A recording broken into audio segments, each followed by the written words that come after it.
A solitary hunter. Not as fast as the cheetah, nor as numerous as the lion. It is the leopard.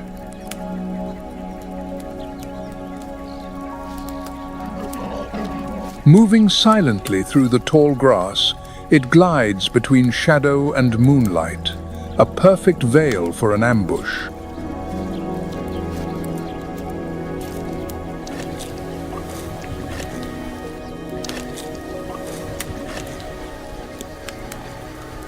The leopard is not a sprinter. Instead, it is a master climber, gripping the bark with razor-sharp claws, launching up to 20 feet in a single bound.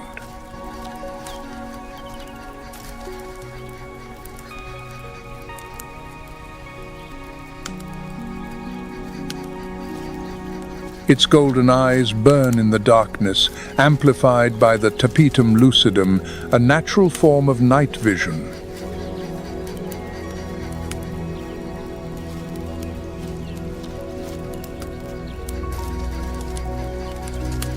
The leopard often avoids the waterholes, wary of being exposed. But for its prey, these shrinking pools are irresistible traps.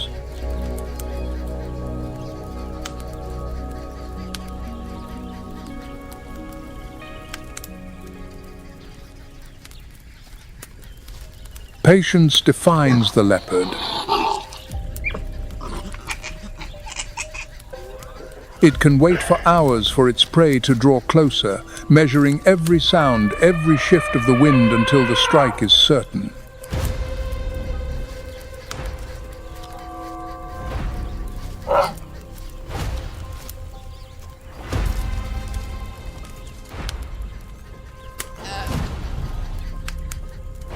Then it launches 37 miles an hour in a short burst.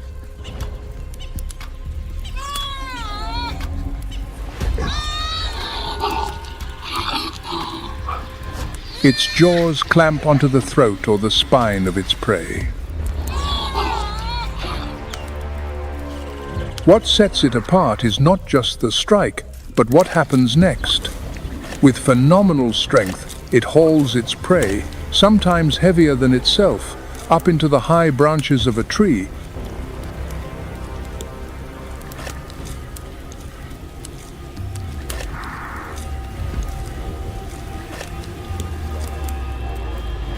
Here, lions, hyenas, and wild dogs cannot follow.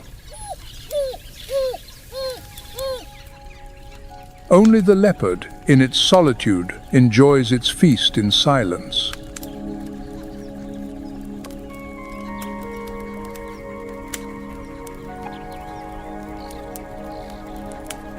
Adaptability is its secret.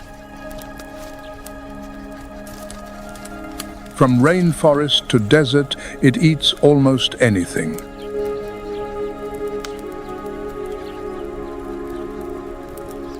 But even the ghost of the savannah is under threat.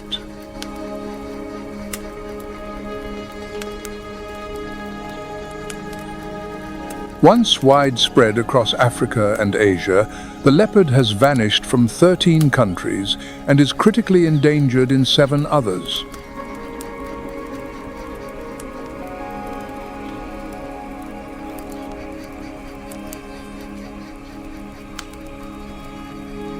Today, it exists in only a fraction of its former range, with strongholds in Tanzania, Namibia, Botswana, and South Africa.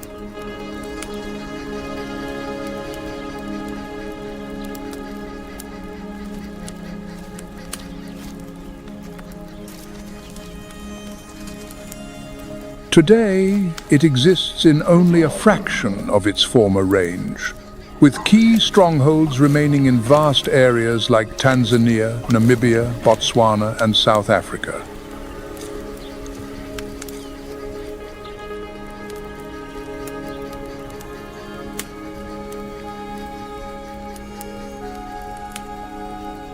But survival is not guaranteed. Lions kill nearly a quarter of all leopards in some regions. Hyenas steal almost half of their kills.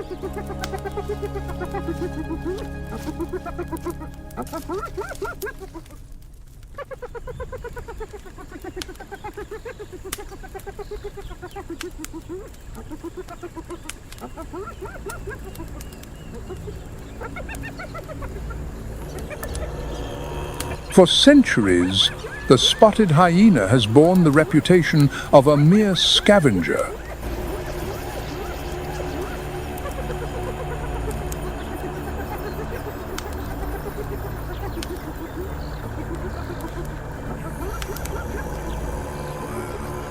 But modern research reveals a different truth. Up to 95% of their diet comes from their own hunts.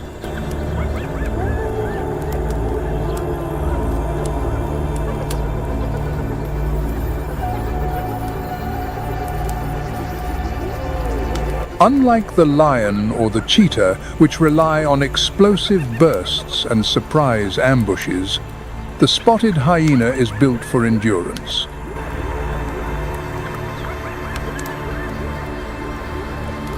With a jaw that generates a bite force of over 1,000 pounds, the strongest of any terrestrial mammal, the hyena can crush even the hardest bones.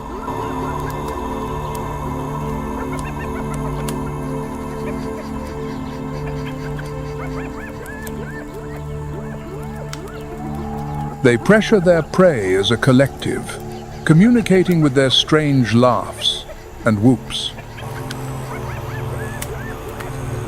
Hyenas live in clans that can number up to 80 individuals.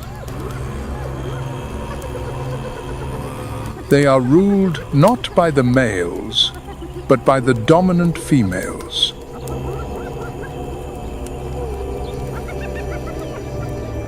And their chilling laugh? It is not joy at all.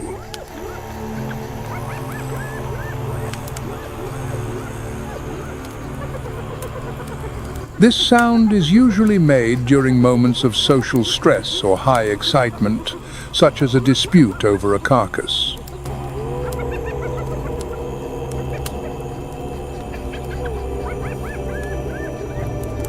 Each individual has a laugh with a unique pitch, which reveals its age and status to others in the clan.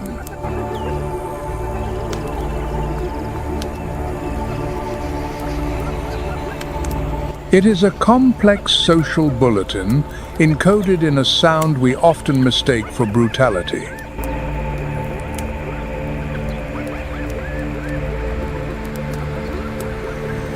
Larger, heavier, and hormonally charged, the females enforce a strict matriarchal order.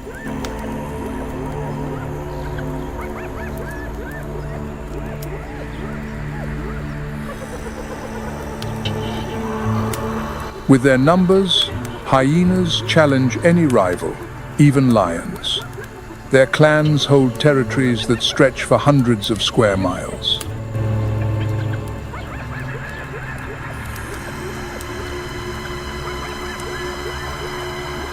But they are more than just predators. By consuming carrion, hyenas cleanse the landscape of disease.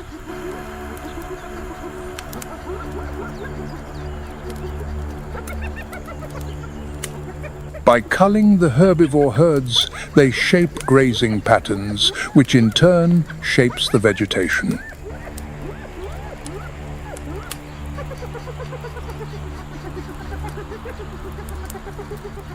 In the hierarchy of African predators, the lion rules by strength, the leopard by stealth.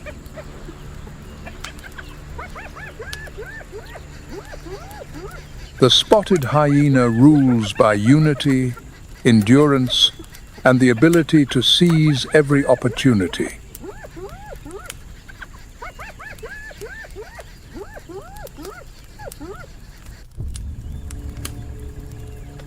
As night falls, the lions begin to stir. They do not go straight to the water's edge. Instead, they melt into the tall grass and the earth mounds, waiting, patient and invisible.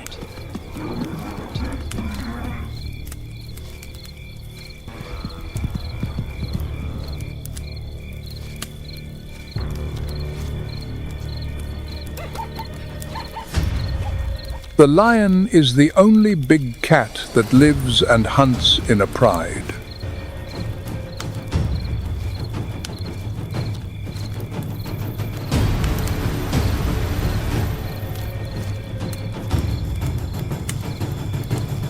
Together they can bring down prey weighing hundreds of pounds, such as wildebeest, zebras, and even the formidable African buffalo.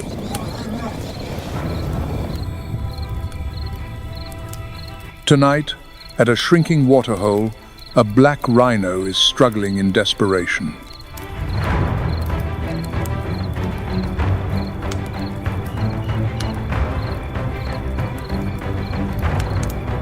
From the darkness, three golden shapes emerge, the lionesses, the seasoned hunters of the pride.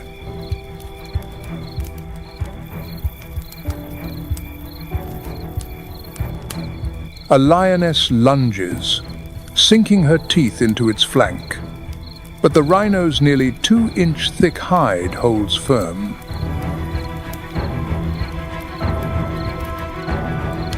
With a powerful jerk, it breaks free and charges.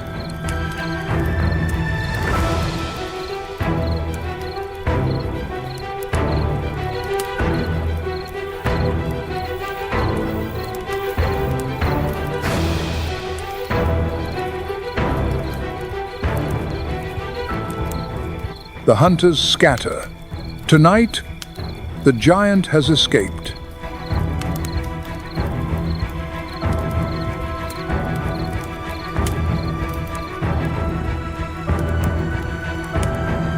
The hunts of lions often unfold with ruthless precision.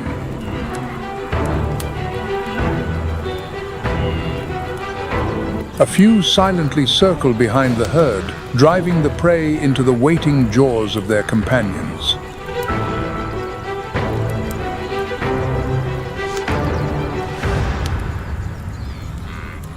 But the hunt is only the beginning.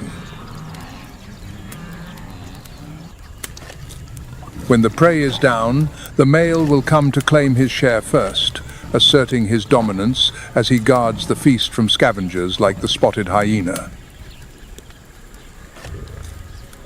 His other duty is to patrol the pride's boundaries, protecting the precious waterholes, which are vital for survival in the dry season.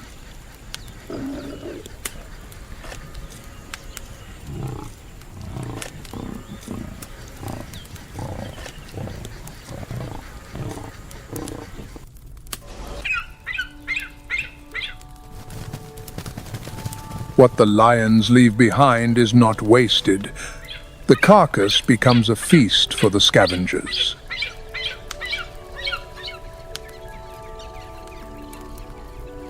Vultures descend from the sky, returning what is left of life to the earth.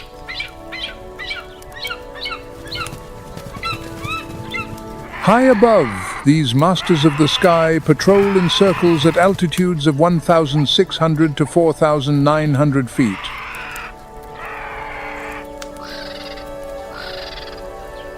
Their eyes, 3 to 4 times sharper than a human's, scan the savanna for the slightest signs.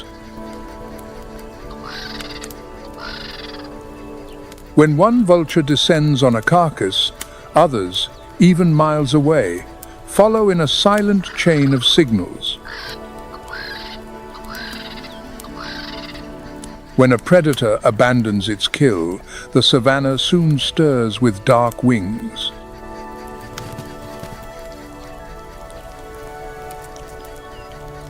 Within an hour, dozens, sometimes hundreds, of vultures descend.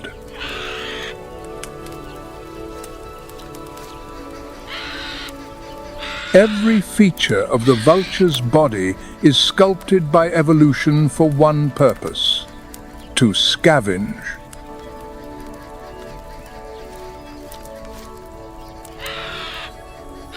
Their bare heads and necks can delve deep into a carcass's chest cavity without getting fouled.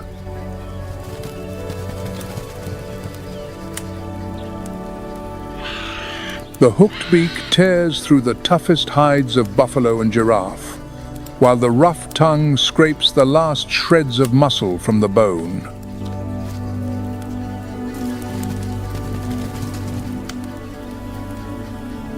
But it is their stomach that holds the real secret. A cauldron of acid with a pH of nearly 1, capable of destroying what would kill most other creatures.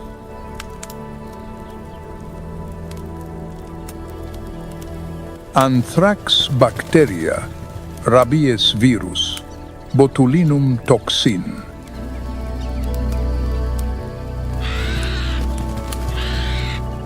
The vulture turns death into energy, preventing plagues from sweeping the land.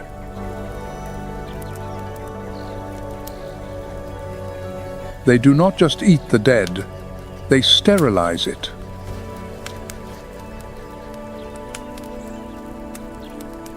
Their immune systems are astonishingly robust, and they are among the few creatures that can digest anthrax-infected meat without harm.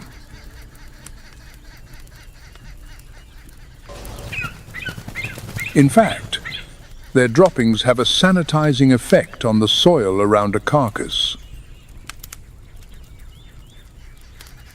They are not just cleaners, they are the mobile decontamination units of the savanna, the silent guardians against invisible enemies.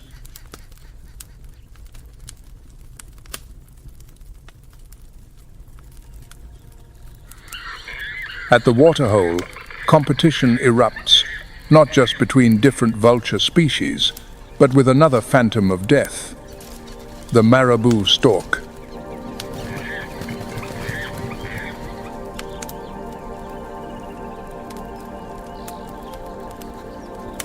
Over 3 feet tall, armed with a beak more than a foot long, the stork strides straight into the chaos, pushing aside rivals to claim its share.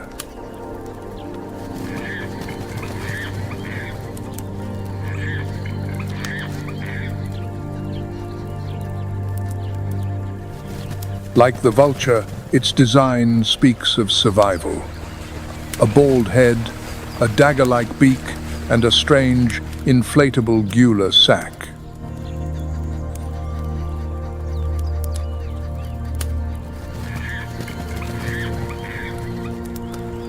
Their menu is even more varied.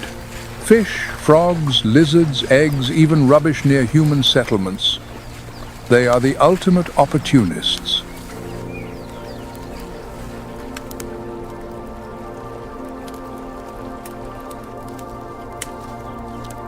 With jabs as swift as a spear, they add fresh prey to their carrion meal.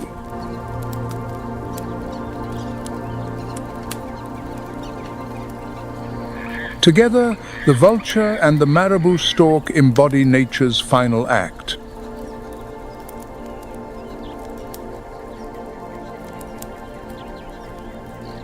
They cleanse the savanna, recycle death into life, and ensure that nothing is wasted.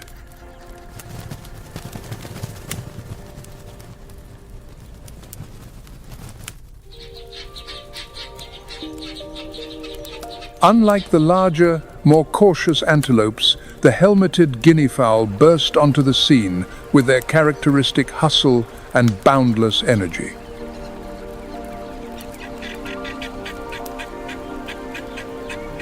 A flock is never small. 10, 20, sometimes more than 25. They move as one, a tight-knit social unit.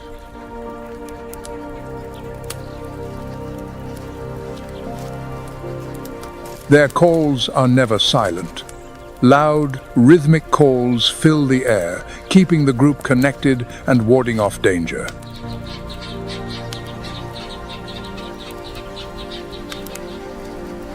This constant chatter is not just noise, it is a lifeline.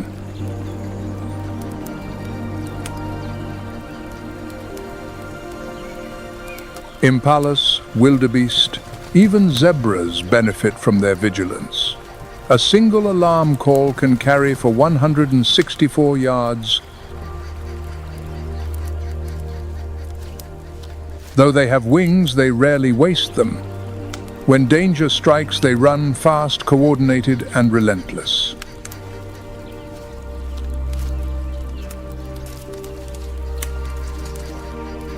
At 22 miles an hour, they frustrate predators.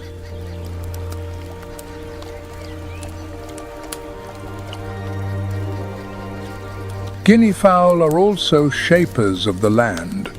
Eating seeds, tubers, and insect swarms, they cleanse the savanna. They will take a lizard or a baby snake when the chance arises.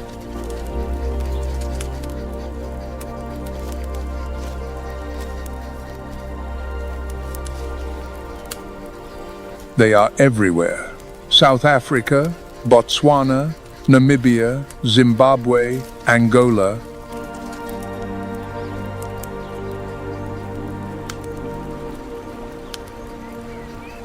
Their numbers reach 28 to 30 million. Most roam outside of protected areas, thriving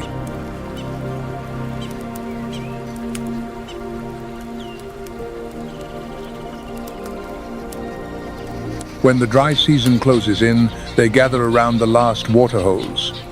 When the rains return, they scatter across the plains once more.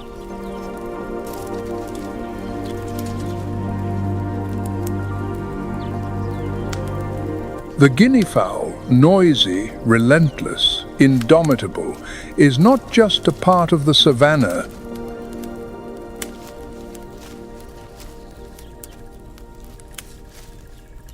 It is its sentinel, its early warning system, and its tireless guardian.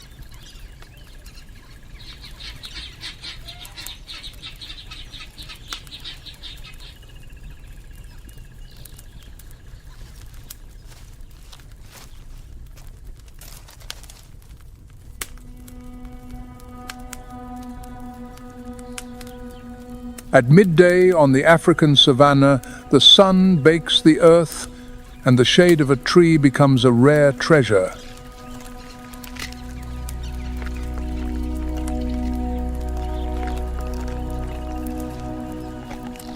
It is at this unforgiving hour that the giraffe begins its slow, deliberate approach to the waterhole.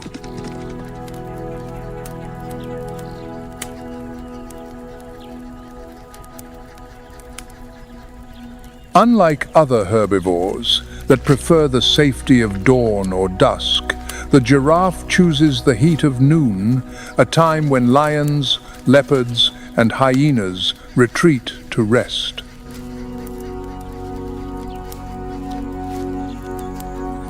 Their great height gives them a commanding view of the plains, but to drink they must bend.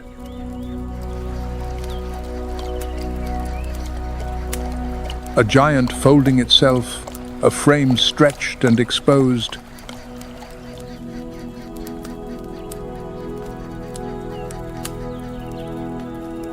This seemingly simple act is, in fact, a feat of bioengineering.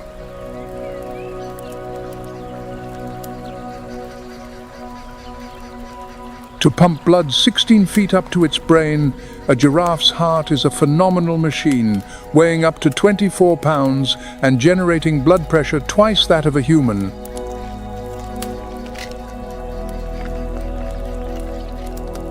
And to keep from fainting from a rush of blood to the head when it bends down, it has a complex network of blood vessels in its neck that acts as a natural pressure regulation valve.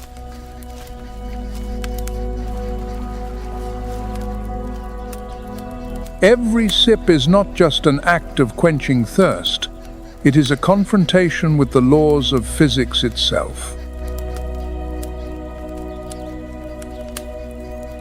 In those moments, balance is lost, and the giraffe's greatest advantage becomes its greatest vulnerability.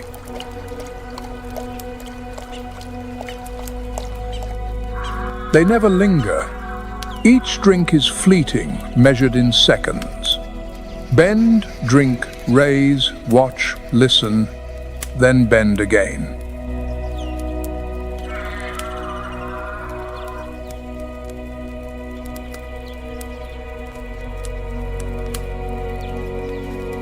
When in a group, one always stands guard, taller than the rest, its eyes scanning the horizon. Height is their glory. A full-grown male can be over 18 feet tall and weigh nearly 4,400 pounds. With their long necks and 20-inch tongues, they browse on thorny acacia leaves. They do not move with the thunder of an elephant, nor the dust-kicking charge of a buffalo. Instead, they glide across the plains, leaving very little trace. But even giants must drink with care. Steep banks, murky pools, obscured views. They avoid these places. For danger does not only stalk from the bushes, sometimes it waits beneath the surface, silent, still, patient, the Nile crocodile.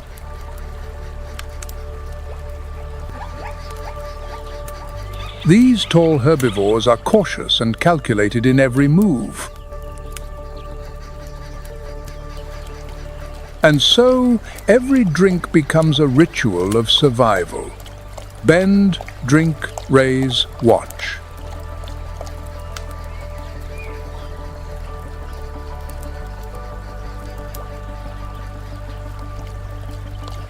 The rhythm of giants in a land where hesitation can mean death.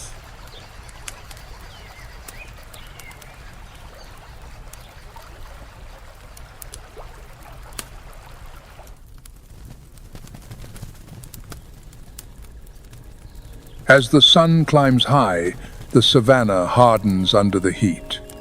The air turns harsh, the ground whitens, and the once peaceful waterhole becomes a chaotic mess.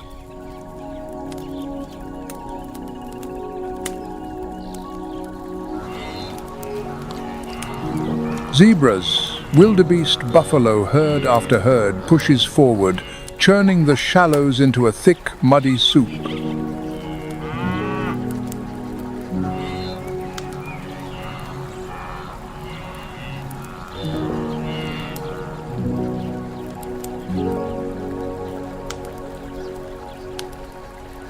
Beneath that opaque veil, peace is an illusion. Here, patience reigns.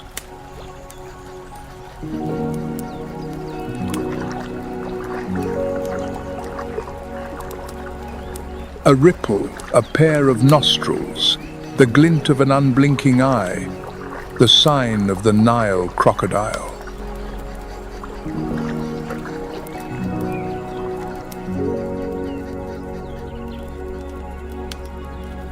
Some are over 16 feet long, weighing more than 1,500 pounds, yet they barely disturb the water.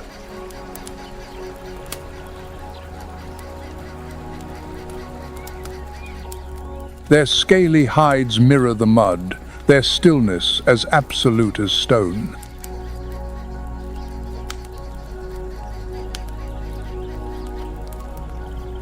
They wait for hours, days, sometimes weeks, for a single mistake.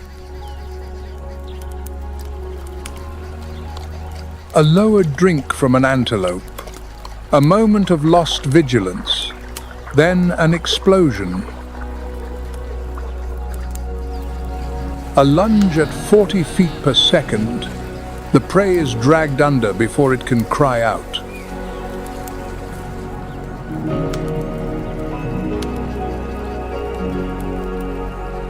This is not a predator that gives chase. The crocodile wins by patience, not speed, by silence, not force.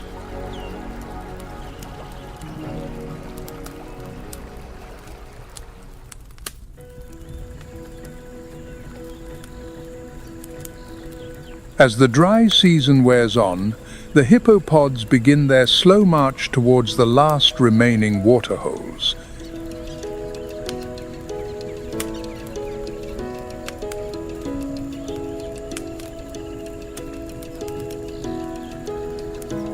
These are not just places to drink, they are sanctuaries, lifelines in a world desperately running dry.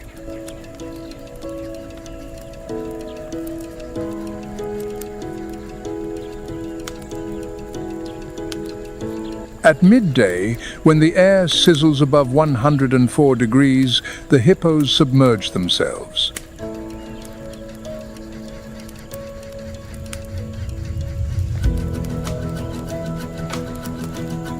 With their massive frames, thick skin, and almost no sweat glands, the water is their only shield against the Sunday.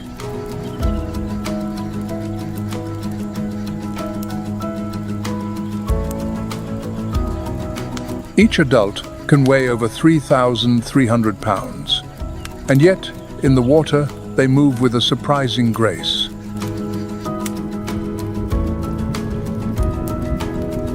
Though they cannot swim like a fish, they glide by walking along the riverbed.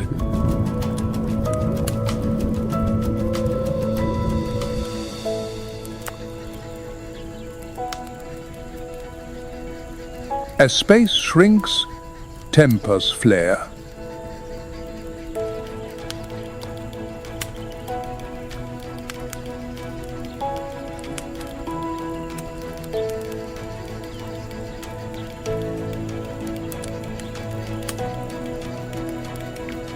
Dominant bulls, fiercely territorial, clash with powerful thrusts, their bellows echoing across the lake.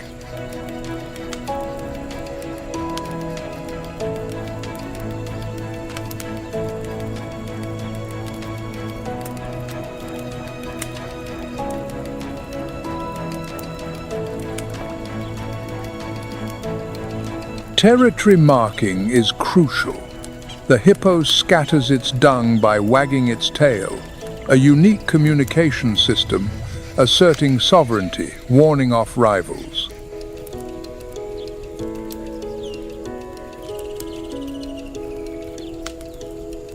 Across Africa, the hippo is tied to rivers, lakes, and floodplains.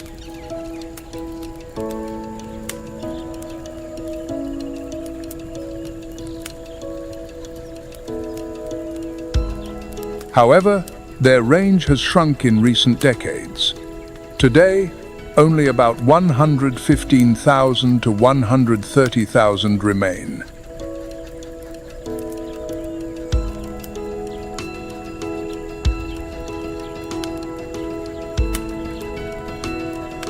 Hippos are not just inhabitants, they are engineers. As they move, they create channels that guide water and keep the soil moist.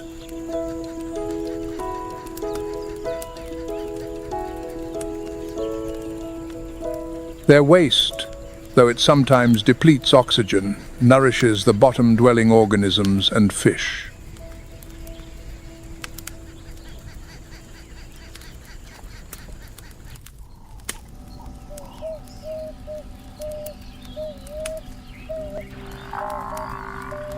The African buffalo are often among the first to arrive. Their great herds roam the savanna.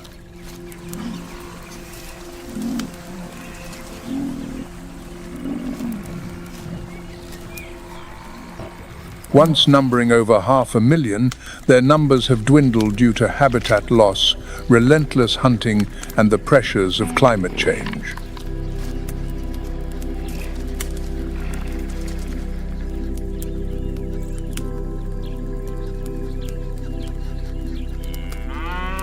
Life in the herd is their greatest strength.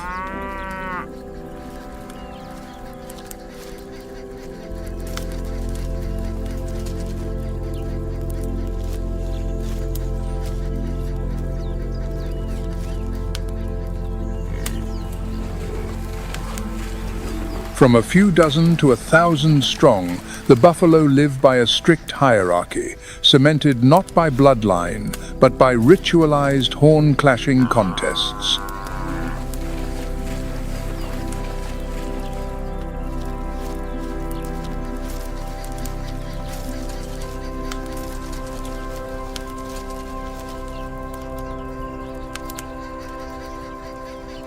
At the waterhole, they drink with an urgency, often in the cool of early morning or late evening.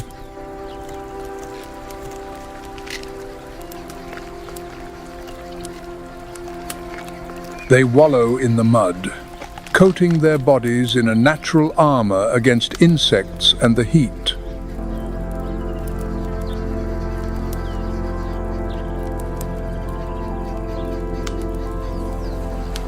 When dry, it hardens into a shield, both a protection and a badge of survival.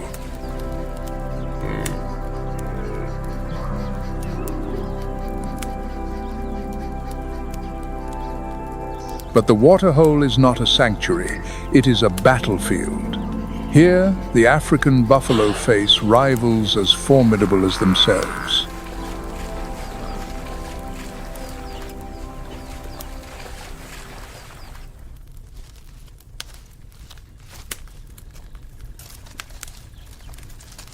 The greatest challenge comes not from the buffalo, but from the giants. When the elephants arrive, the buffalo retreat.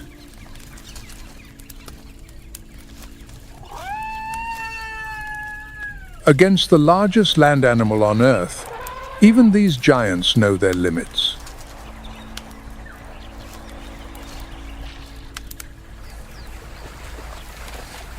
The elephants do not come to the waterhole just to drink. Here, survival flows through every drop.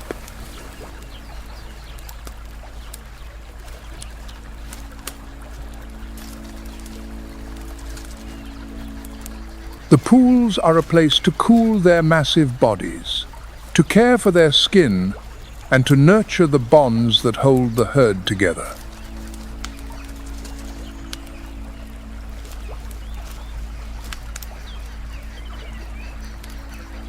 A single adult can consume up to 80 gallons of water a day. Each mouthful is drawn up by the trunk, the most versatile tool in the animal kingdom.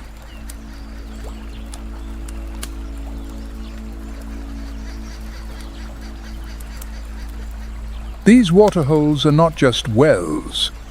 They are spas, playgrounds, and gathering places.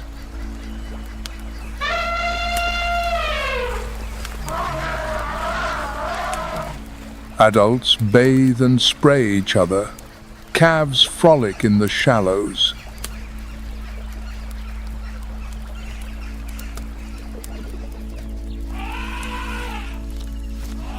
When the surface water dries up, the elephants dig into the cracked earth with their tusks and feet, tapping into hidden reserves.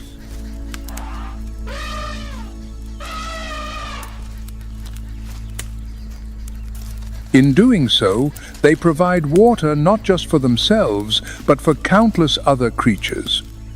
For this, they are called the engineers of the ecosystem.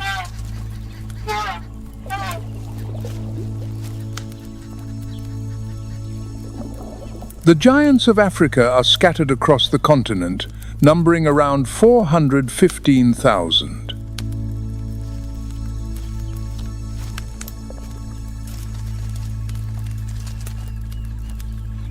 But their story is shadowed by decline.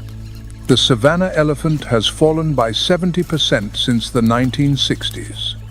The forest elephant by as much as 90%.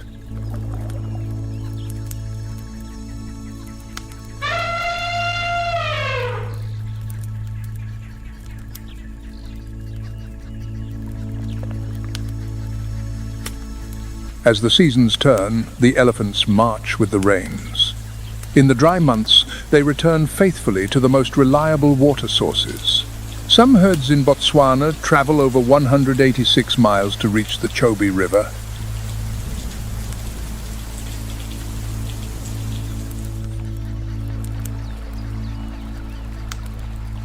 At the waterhole, the elephant dominates.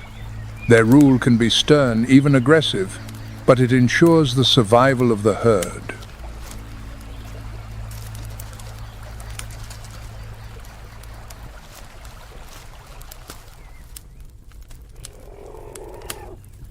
One day, a lone bull elephant approaches.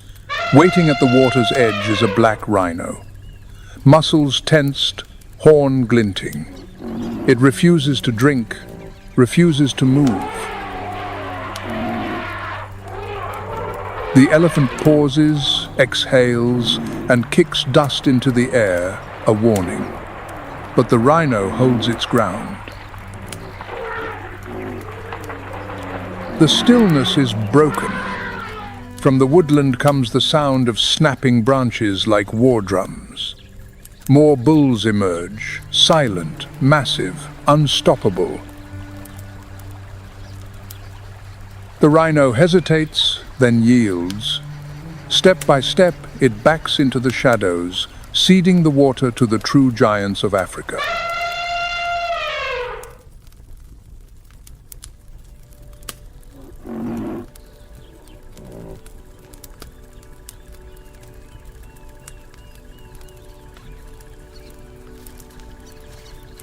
A black rhino is not tied to any one waterhole. It comes only when the land is quiet, often in the gentler hours of the day.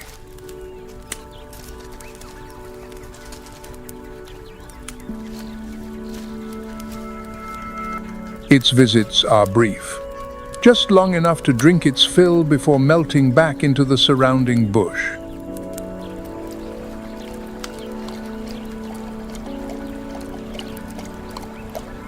In good conditions, a rhino can drink up to 9 gallons of water a day.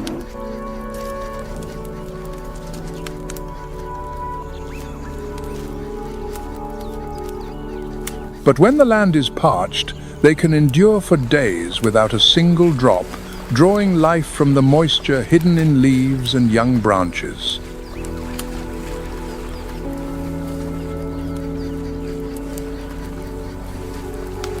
Around the water's edge, the mud tells their story. Great circular footprints are pressed into the ground.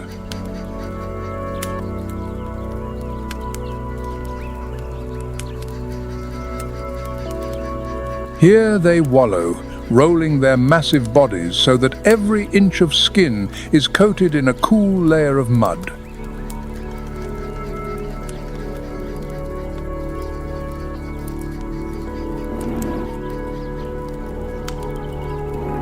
When dry, this layer becomes an armor, shielding them from the glaring sun, biting insects, and relentless parasites.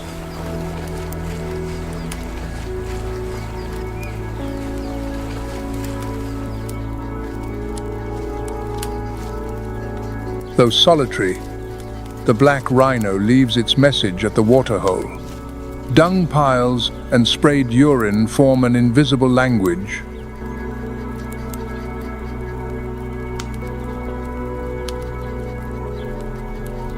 But with their strong ties to territory and their volatile tempers, clashes are almost inevitable.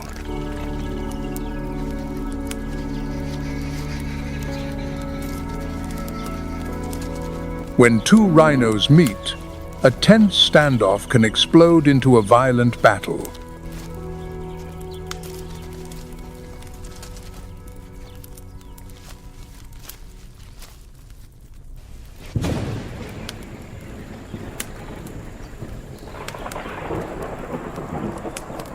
As the dry season nears its end, the savanna sky begins to change. Heavy, promising clouds roll in.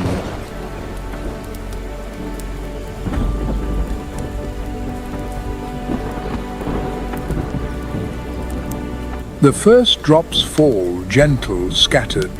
Then the rain strengthens, soaking the cracked earth in a clean, life-giving flood.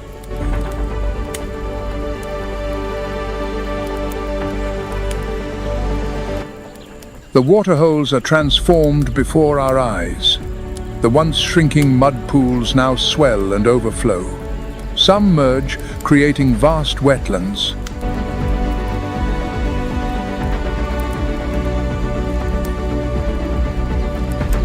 Around the banks, green erupts with astonishing speed.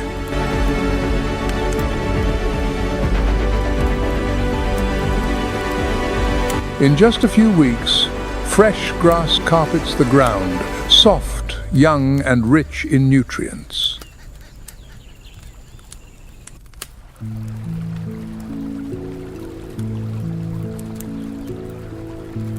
Among them is one of Africa's strangest residents.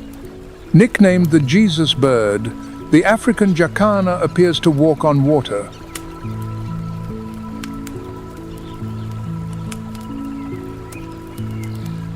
Its impossibly long toes spread its weight over the floating lily pads.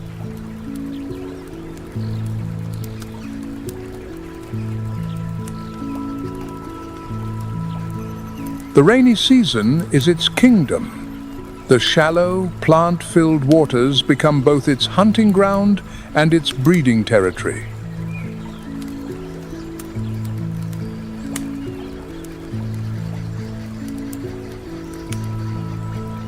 But what sets it apart most is its family life. Unlike most birds, here the female dominates.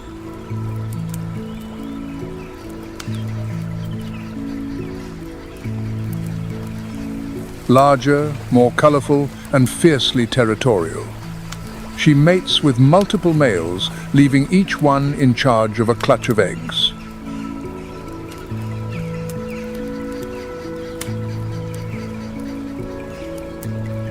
The male builds a flimsy nest of floating vegetation, then incubates the eggs alone.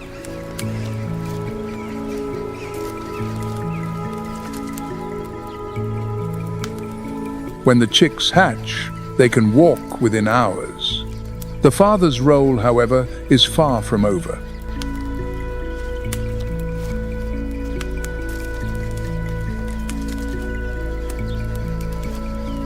The female, meanwhile, has already moved on, leaving her legacy in multiple nests, spreading her risk across the wetlands. It is a strategy shaped by evolution.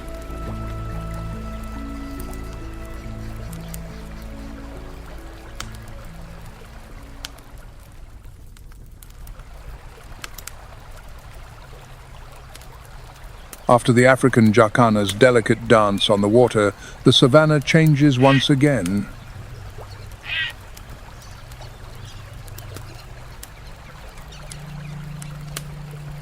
The fresh streaks of rain carve silver paths across the land, feeding the water holes.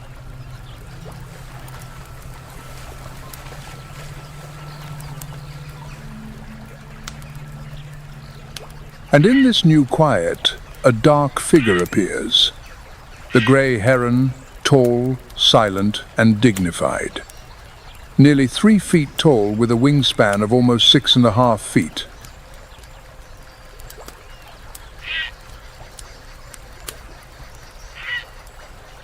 The rainy season is its ally. While the earth is soft and slow, the heron perfects its art of patience.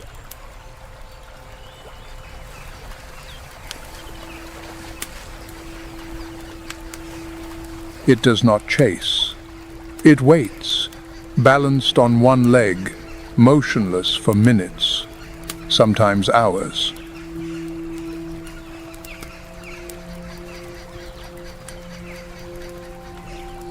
Then, a sudden flash. Its spear-like beak strikes, precise, lethal.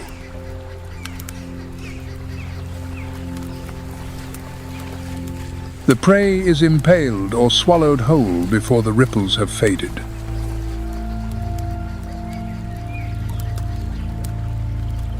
This master of stillness is not a picky eater. From fish and shrimp to crabs, even a stray mouse or chick, anything careless enough to come close will not escape.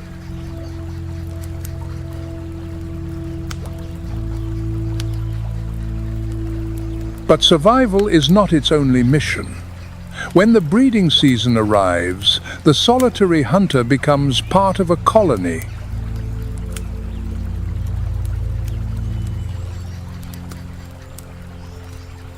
Dozens gather in towering rookeries.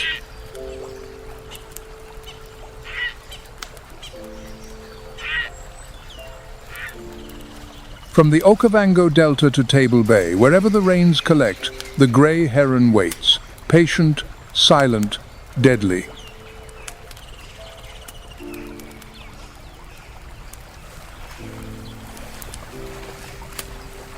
Although they share the color gray in both their name and their plumage, the gray-crowned crane lives to a completely different rhythm.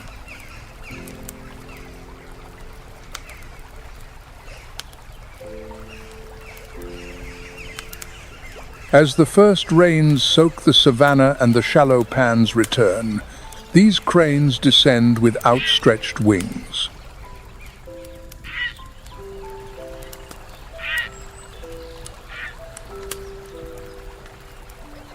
Their golden crowns glitter in the sunday.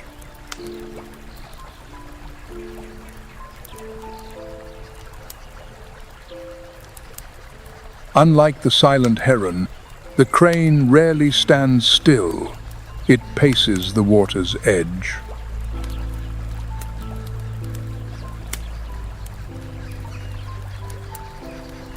With each firm step, the muddy ground trembles and hidden creatures scatter.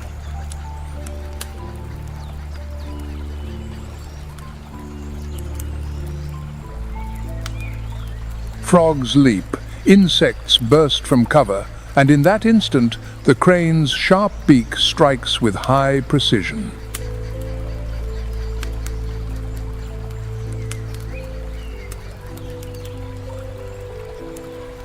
Their diet is varied and opportunistic. Grasshoppers, lizards, seeds, even eggs. For the crane, however, survival is not just about the hunt, it is about connection.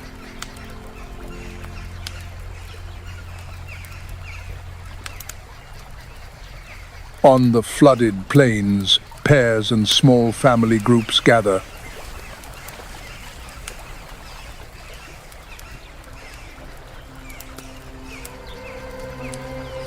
Then the call rings out, a booming trumpet that echoes across the savanna, a sound both primal and haunting.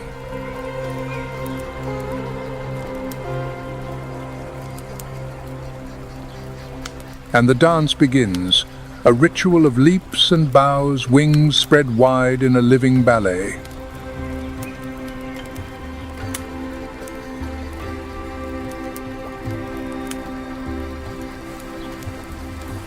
These dances are not just for show, they are a language of loyalty, reinforcing the bonds between lifelong mates.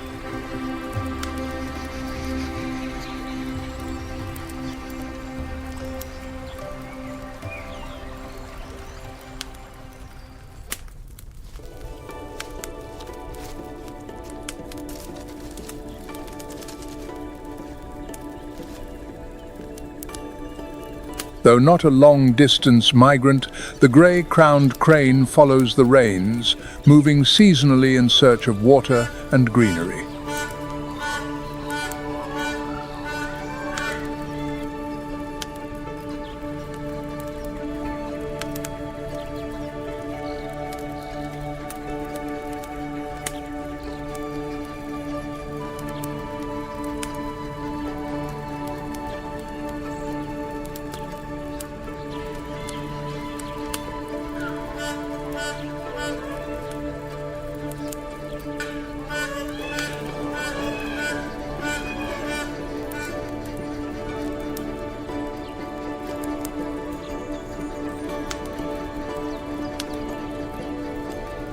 Their beauty is so iconic that they stand at the center of Uganda's national flag, a national symbol of grace, elegance, and pride.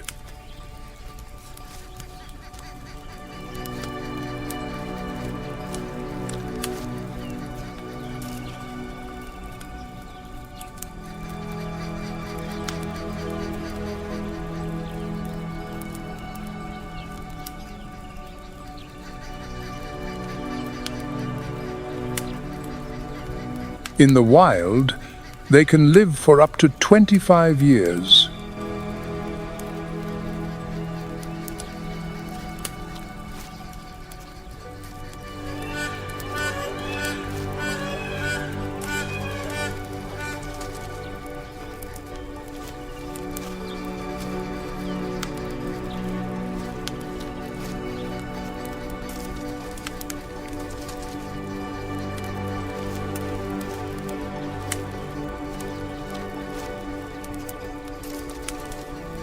But their legacy is not in the years, but in their presence, their dance, their call, and their golden crown against the evening sky.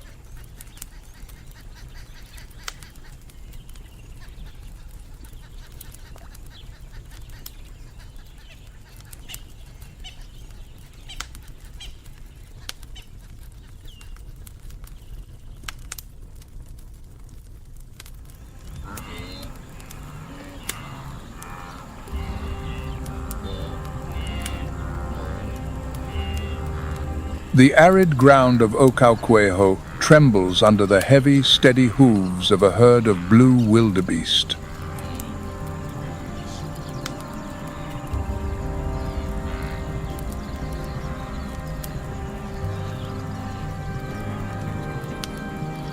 Standing about 4 feet at the shoulder and weighing an average of 440 pounds, these antelopes possess a muscular, powerful build.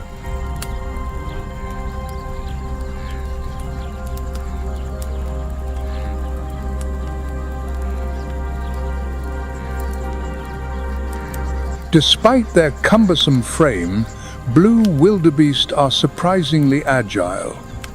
When threatened, they can reach speeds of up to 50 miles per hour.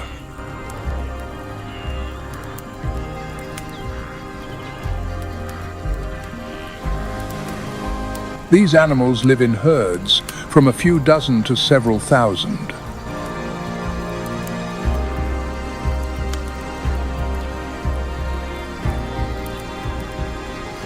A social behavior that plays a crucial role in shaping the unique ecosystem of Ocauquejo.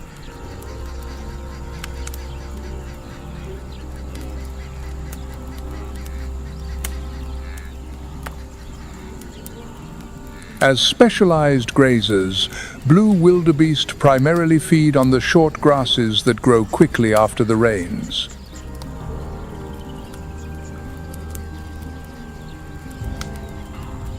At Ocauquejo, artificial waterholes provide a vital lifeline during these harsh months.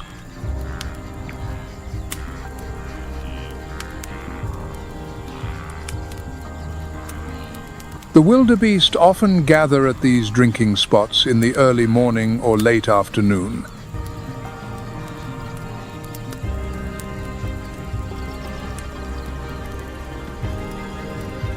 By grazing regularly and moving frequently in search of fresh grass, the wildebeest prevent the vegetation from becoming too dense or old.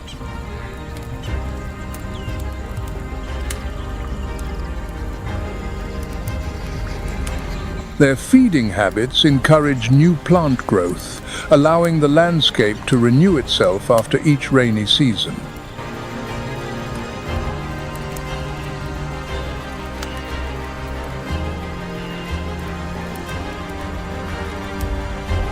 Migration is one of the most important survival behaviors for the blue wildebeest. However, this instinct is increasingly being disrupted across Africa.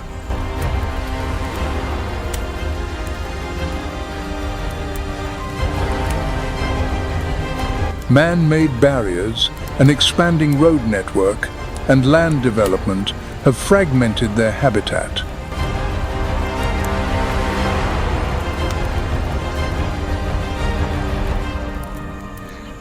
At Etosha, migration routes still exist but are increasingly restricted.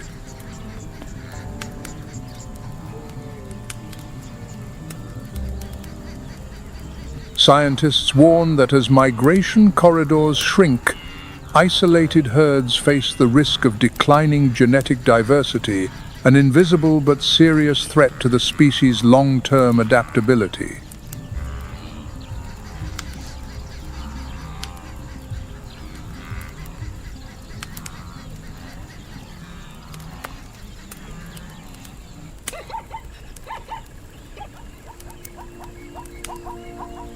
Herds of blue wildebeest and plain zebras are often seen moving together, heading towards scarce water sources.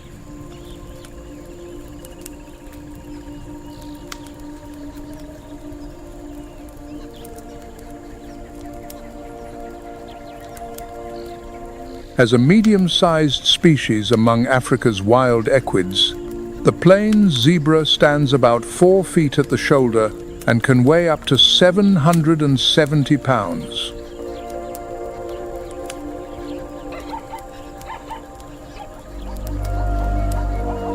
These stripes are not just biological barcodes. This is stealth technology.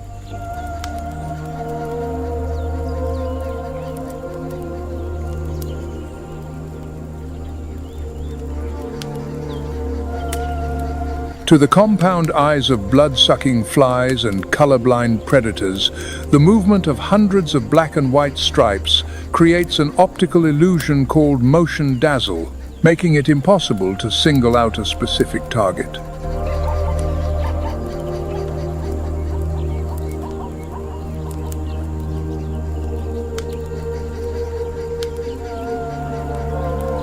In Etosha, plains zebras live in social groups called harems.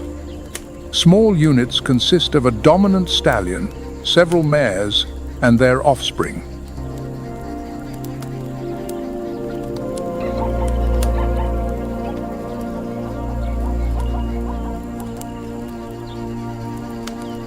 These harems often gather into larger herds, especially during the dry season, when the urgent need for water and food drives them to move together.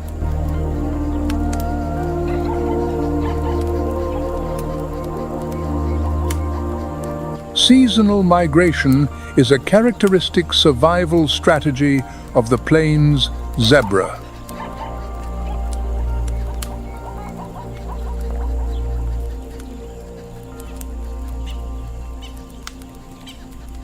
Depending on climatic conditions and grasslands, some herds travel up to 680 miles a year in search of nutrients.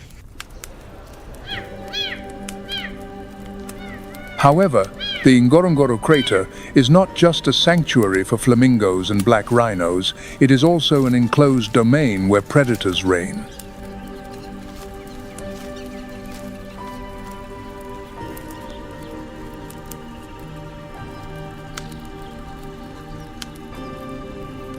Among them is the serval, a medium-sized cat with a body built of extraordinary proportions.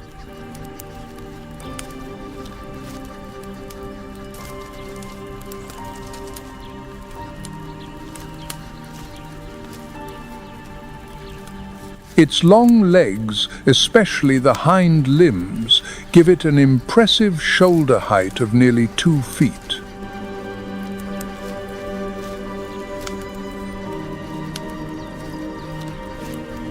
While its light frame, weighing only 20 to 40 pounds, makes it agile and flexible.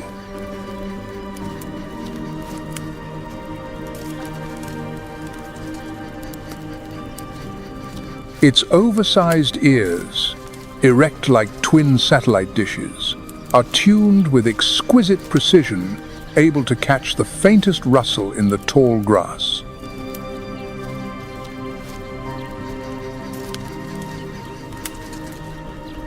These remarkable features make the serval one of the most effective hunters in the entire cat family.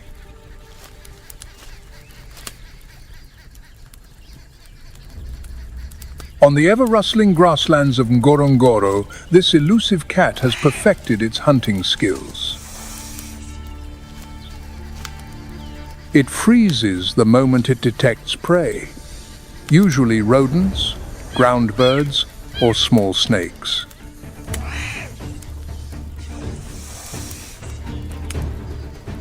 Then, in a sudden burst, its spring-like legs launch it into the air, cutting off the escape route with astonishing speed.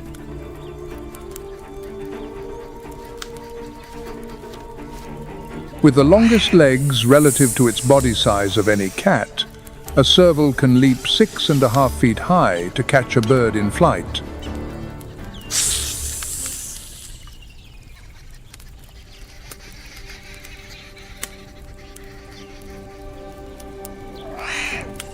Their hunting success rate is nearly 50%, far exceeding that of lions or leopards.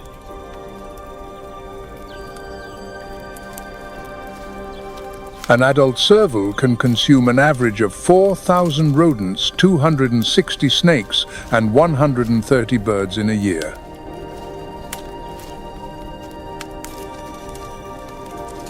A natural regulator that keeps the small animal population in balance.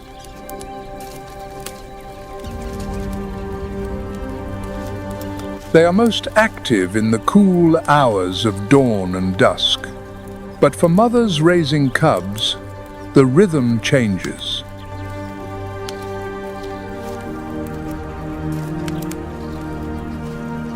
By hunting more during the day, they reduce the risk of dangerous encounters with dominant predators.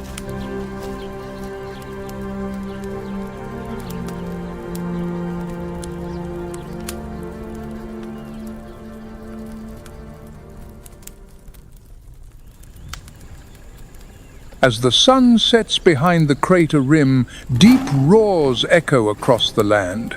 It is not just the sound of territory.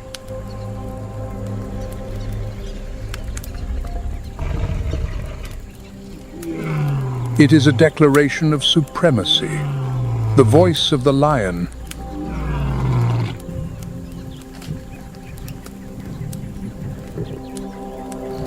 Recent surveys record their numbers at just 70 individuals divided into 8 prides.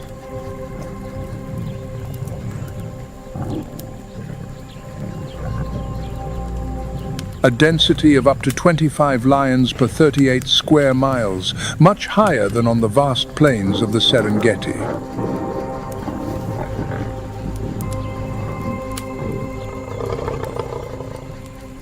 Here, the males are even more striking. Formidable figures crowned with dark, heavy manes.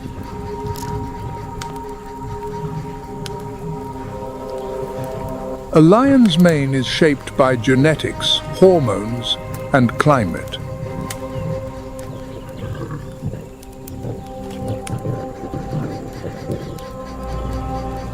Males with darker, sometimes jet black, manes carry higher testosterone levels, are more successful in breeding, and often live longer.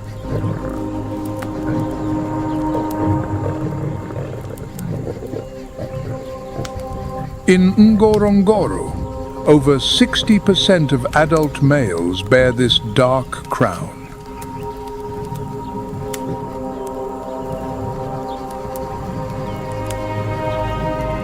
And in the struggles for dominance, a black mane offers both a physical advantage and the favor of the lionesses.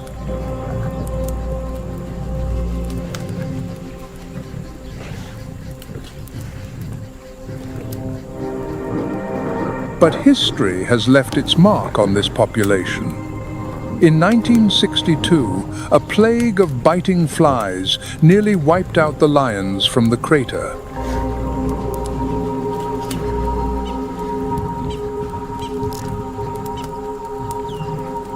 Only a dozen survived, and from them the current population was rebuilt.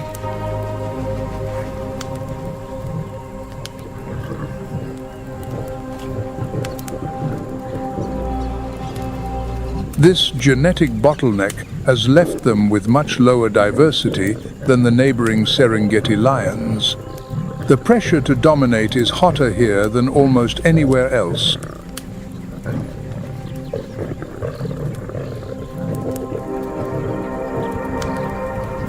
In Ngorongoro, the victor takes the territory and the right to breed.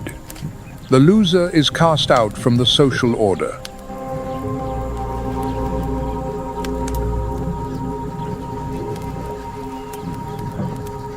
While the males guard the pride's borders, it is the lionesses who bear the burden of the hunt.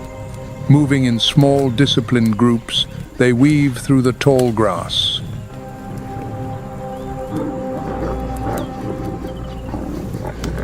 Across Africa, lion hunts are successful less than a third of the time.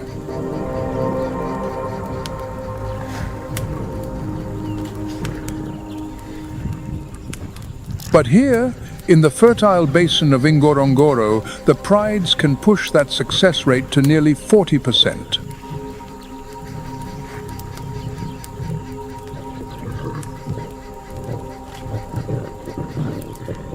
In the fading light, as the tall grasses still radiate the day's warmth, a fierce confrontation unfolds. A pride of lions has just brought down a zebra.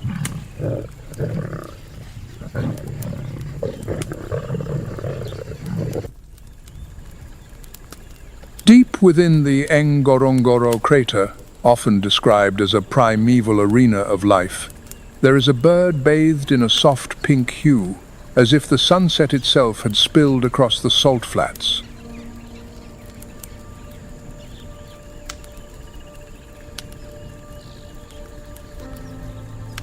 This is the lesser flamingo, small in stature but bold in spirit.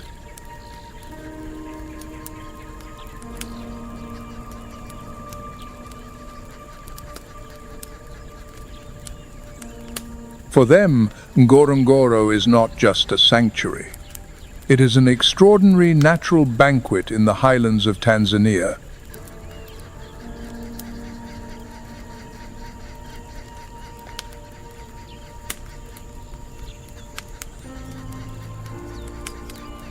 At the heart of the crater lies Lake Magadi, a shallow alkaline lake that appears harsh but fuels an explosion of life.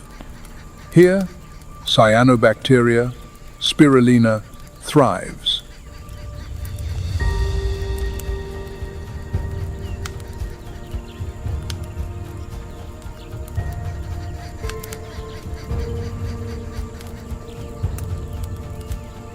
This microscopic algae makes up almost the entire diet of the lesser flamingo.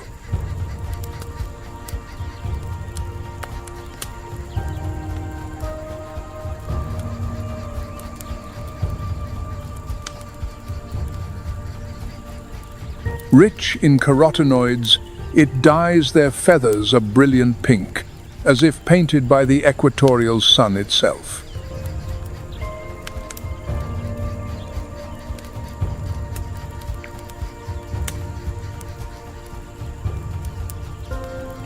The flamingo's beak is a marvel of evolution, a precise natural filter.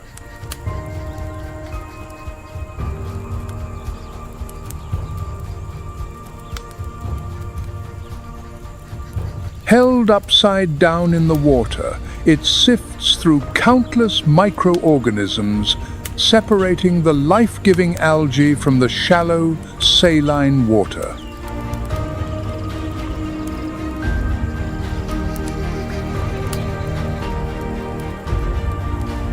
Inside, fine lamellae act as superfine combs, filtering the food from the mud and salt, ensuring that only nutrients enter their delicate system.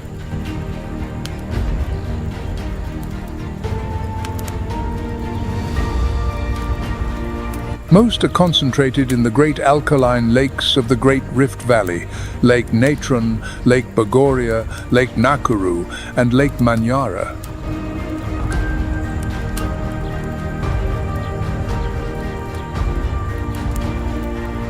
And yet, none can match the unique topography and ecological balance of the Ngorongoro crater.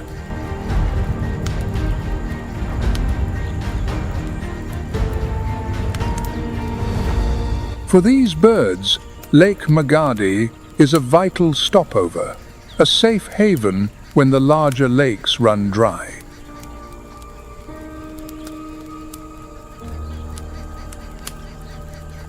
As the soft pink of the lesser flamingos fades on the salt flats, Ngorongoro falls quiet.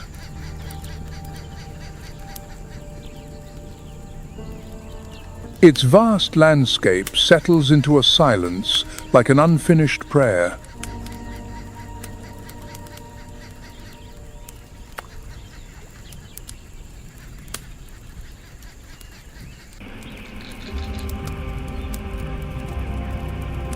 Beneath the silent damp canopy of the cloud forest, the margay cat A symbol of an evolutionary process spanning millions of years, leaves its mark in every graceful movement.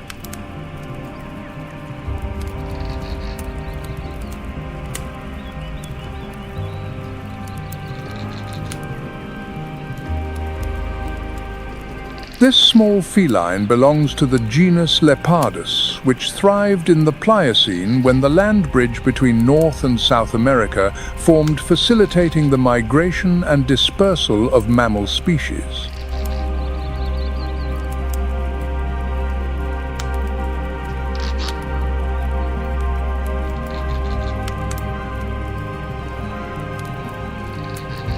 Recent genetic data reveals that the margay's closest relative is not the ocelot as was long believed, but the Andean cat.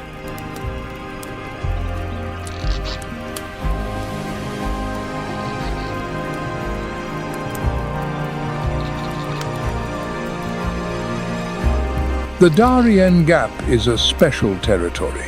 No highway cuts through it, which has allowed for the near-pristine preservation of the primary forest structure.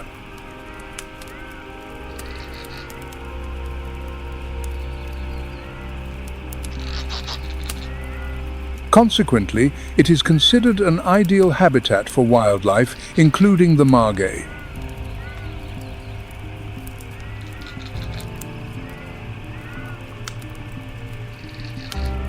With a slender body, the margay weighs from 4 to 11 pounds. Its tail, nearly as long as its body, helps it maintain perfect balance while climbing.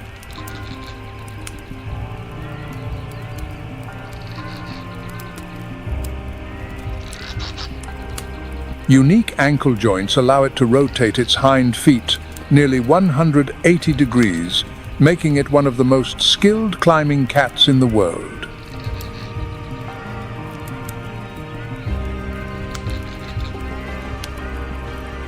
It can descend a tall tree trunk head first without changing direction, a skill that even the ocelot lacks.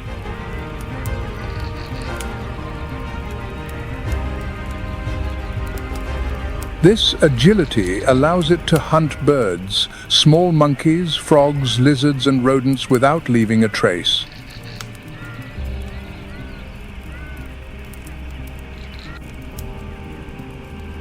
Cases have been recorded of margays mimicking the calls of tamarin monkeys to attract the young and ambush them.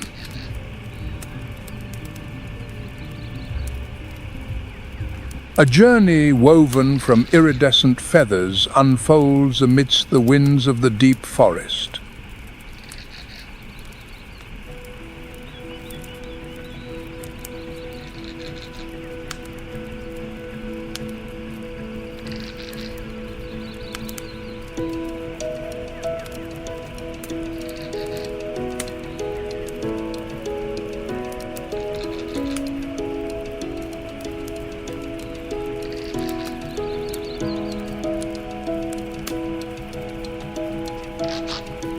The resplendent quetzal appears in silence as an essential part of the Central American highland ecosystem.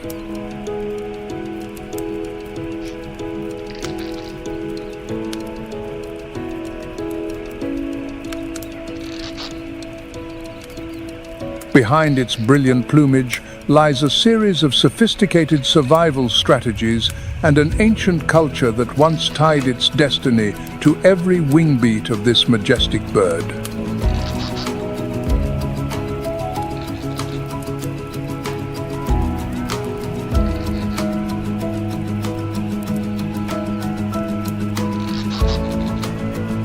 The quetzal has a brilliant emerald green plumage. An adult male can be up to 3 feet long, including its tail, while its weight is around 7 ounces.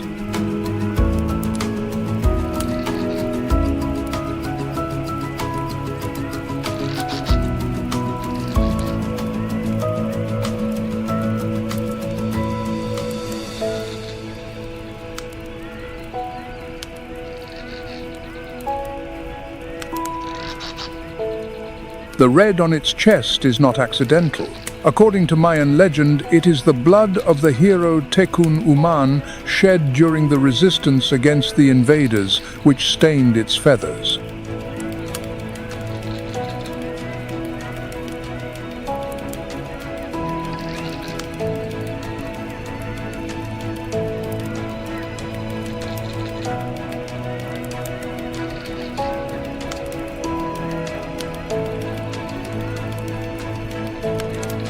For the Maya and Aztecs, the Quetzal was the embodiment of the god Quetzalcoatl, the feathered serpent, a symbol of knowledge and freedom.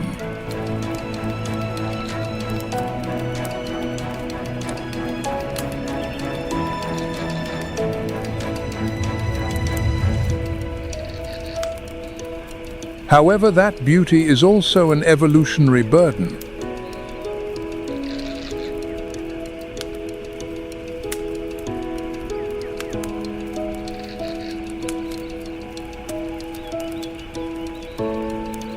Throughout its evolutionary history, the Quetzal has chosen an extremely specific habitat, the cloud forests at altitudes from 3,000 to over 9,800 feet.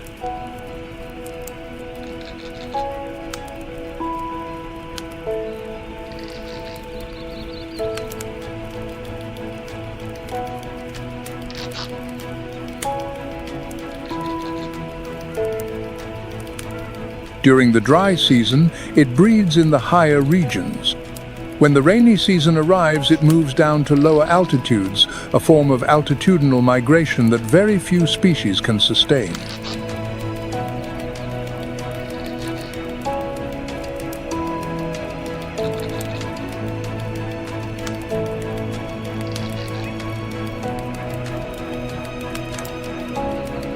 In the Darien Gap, the resplendent Quetzal prefers areas with large dead trees where it excavates nests or reuses cavities created by woodpeckers.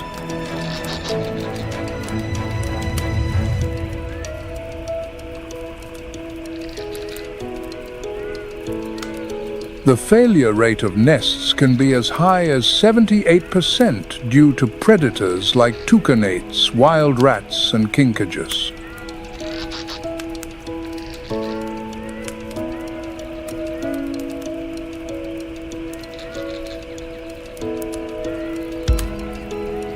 The male needs more than 3 years to fully grow his characteristic long tail.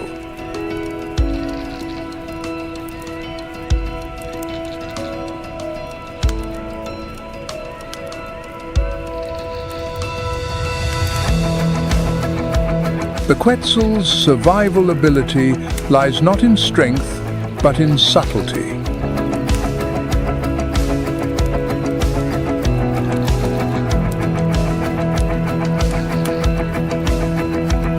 It hangs silently from high branches, carefully observing each ripe fruit, and with a gentle, hovering flight, it plucks the fruit with precision.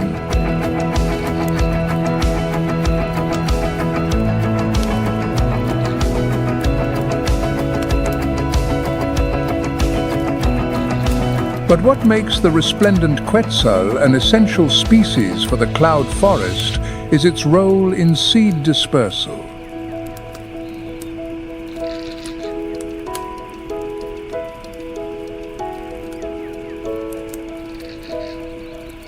At least 32 tree species depend on it to disperse their seeds, which the Quetzal swallows and then excretes far from the parent tree.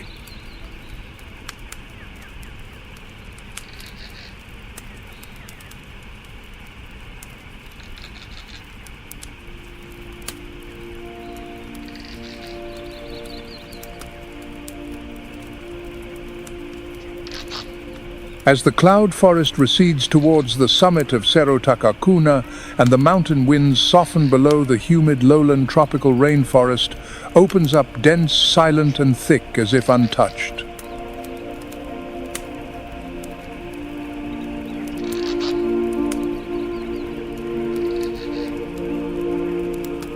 Amidst this ecosystem, each creature exists as a fragile yet strong link in the great chain of life.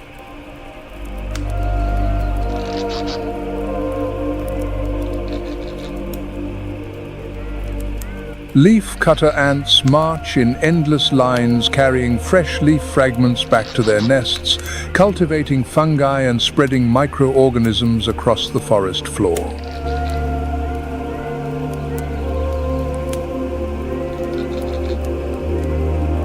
We see the tireless armies of leaf-cutter ants marching, carrying leaf fragments like green sails.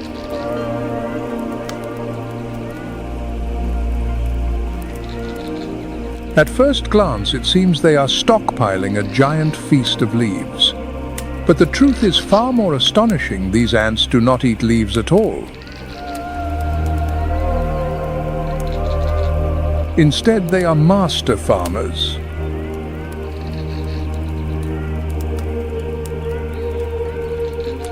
Inside their enormous underground nests, they chew the leaf fragments, mixing them with saliva and their own feces to create a special compost.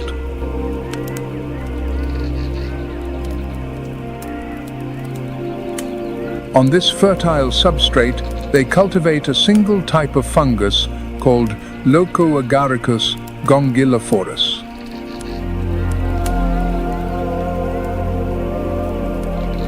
This is the true food source for the entire colony.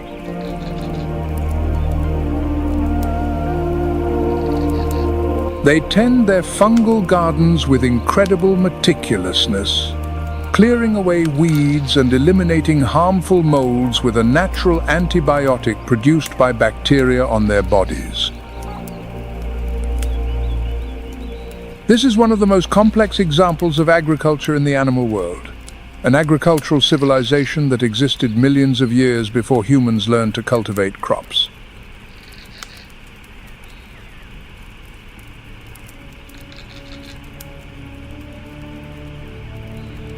In the air, the crested eagle soars slowly along the river, its steady gaze searching for signs of prey among the treetops.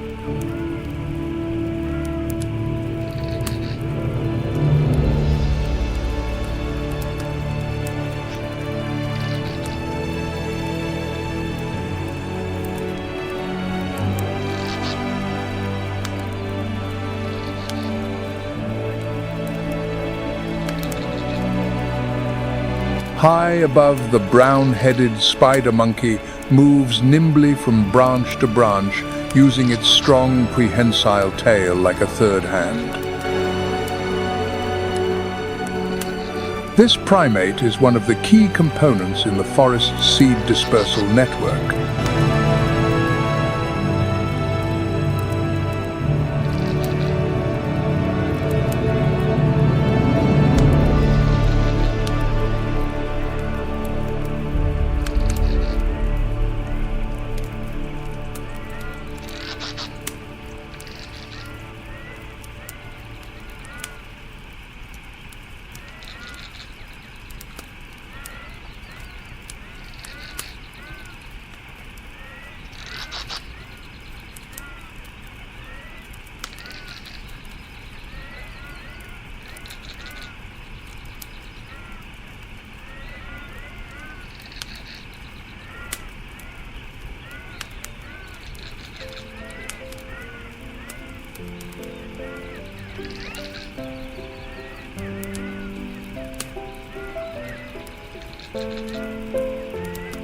And as the whisper of the high canopy gives way to the silence of dawn, a deep, prolonged sound echoes like a wave sliding down the mountainsides and pouring into the humid valleys.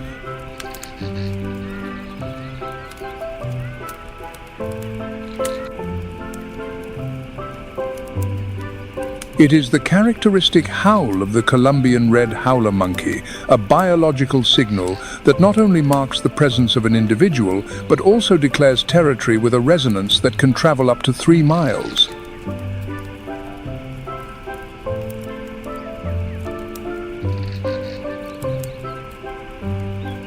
This primate is the result of millions of years of evolution within the Atelidae family, the prehensile-tailed monkeys adapted to life in the trees.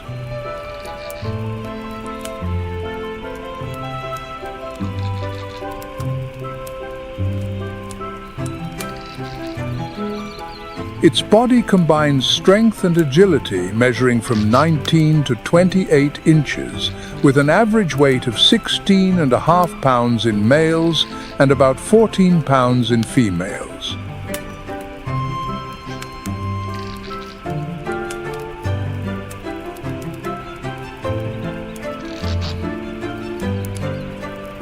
The skeletal system, particularly the hyoid bone in the throat, is enlarged into a resonating chamber, amplifying its howls as a crucial biological communication signal.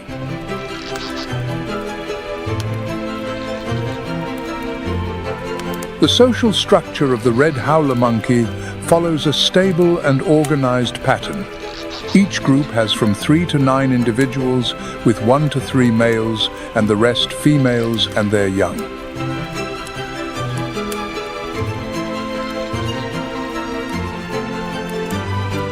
They spend over 60% of their day resting, often lying prone on large branches, using their tails for balance.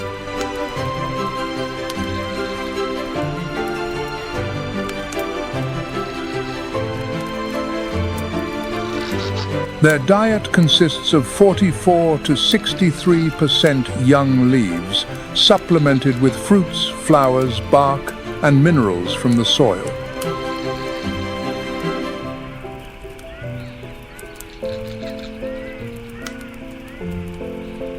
As we move away from the distant howls and deeper into the quieter parts of the forest, life seems to settle down, but it never stops.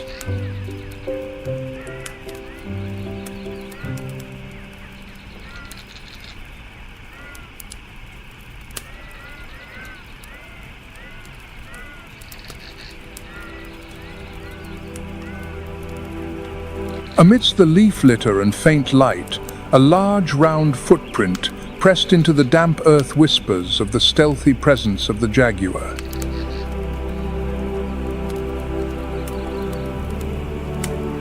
Originating from ancestors of the Felidae family that migrated from the Eurasian continent across the Bering Land Bridge during the Pleistocene, the jaguar has evolved and diversified to become the iconic big cat of the Americas.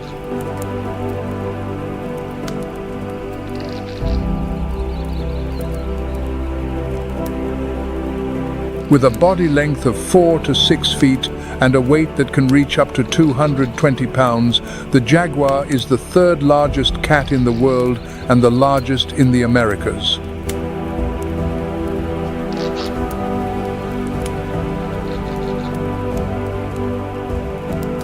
Other great cats kill with a suffocating bite to the throat, but the jaguar is different. It is an echo of an older, more primal time.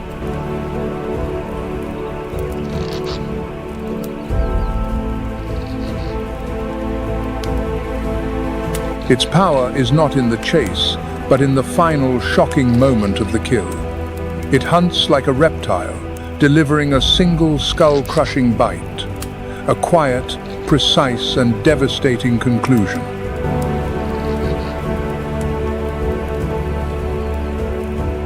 Unlike pursuit predators, the jaguar is a master of stalking.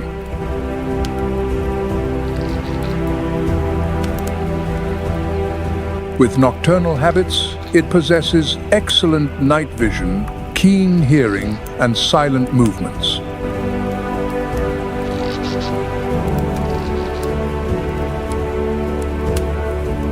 It is a skilled swimmer able to dive to hunt fish and does not hesitate to enter wetlands in search of food.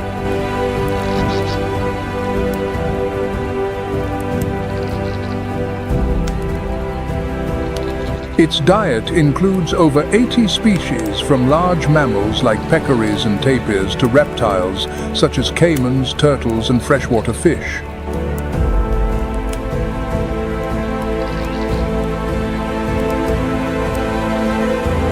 Beyond its role as a predator, the jaguar plays a crucial part in maintaining the forest's ecological structure.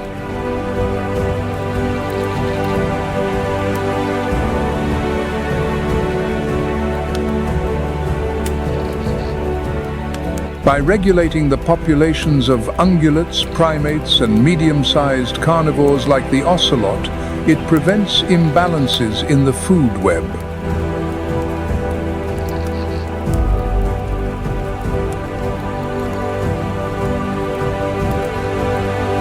A slow, almost imperceptible movement glides across the dark forest floor.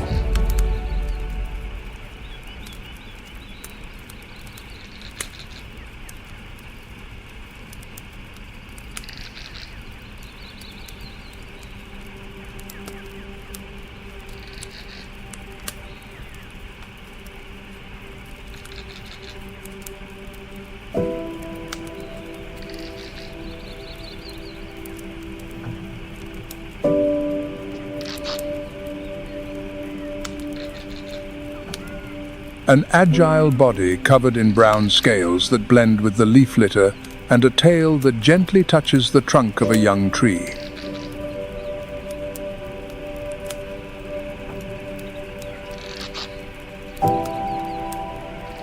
It is a boa constrictor, a native snake that has inhabited this land since the late Paleogene more than 30 million years ago.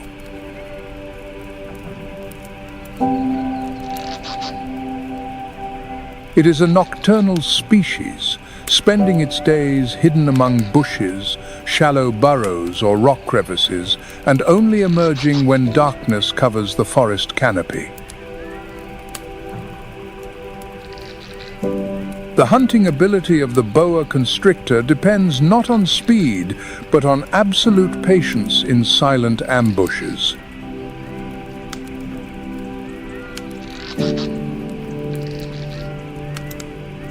When a rodent, an opossum, or a bird comes too close, the first strike rarely misses.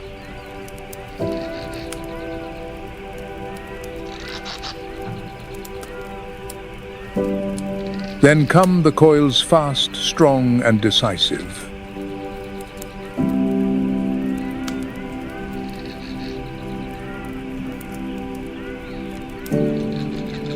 The prey is then swallowed whole, beginning a digestive process that can last from 4 to 6 days, or even weeks if it is a large meal.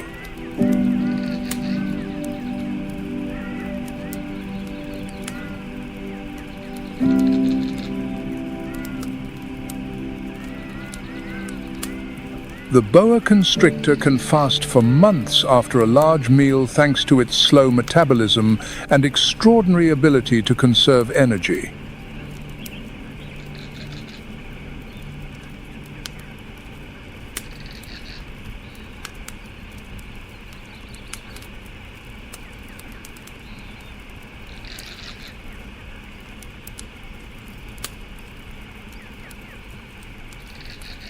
While creatures like the boa constrictor wait patiently in silent ambushes, the basilisk lizard chooses a different strategy.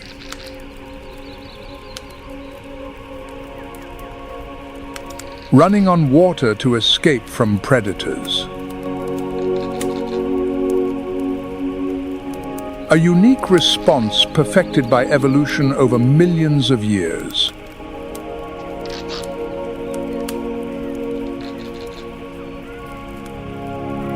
Thanks to long hind legs, stiff scales webbing between its toes, and a light body with a tail twice its length, the basilisk lizard can move across the water's surface like an arrow, reaching speeds of up to 5 feet per second.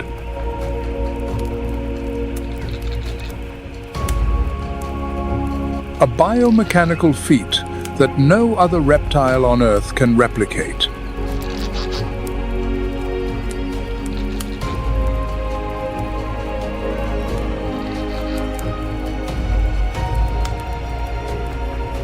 Despite its modest size, the basilisk lizard plays a crucial ecological role as a link between aquatic and terrestrial ecosystems.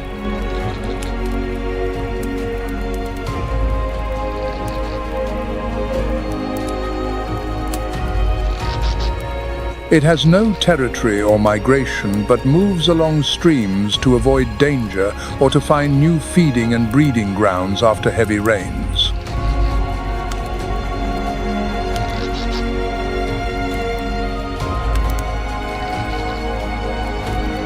Its diet is very diverse, consisting mainly of insects, but also spiders, snails, and even fruits that fall from the forest canopy.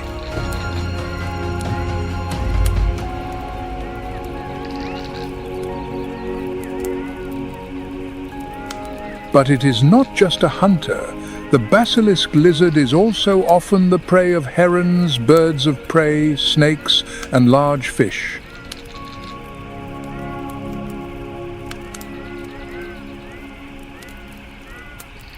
And as the moisture of the Darien soil begins to gently evaporate under the faint dawn light amidst the low leaves, a brilliantly colored silhouette glides by.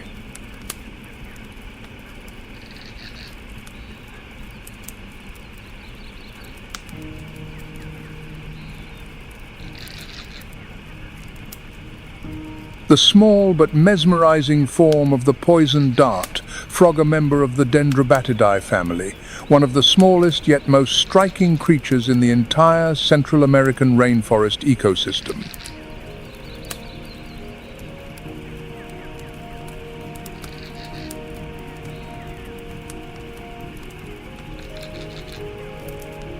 Of the more than 180 species recorded to date, many exist only in small forest areas isolated by the steep terrain of the Darien Gap.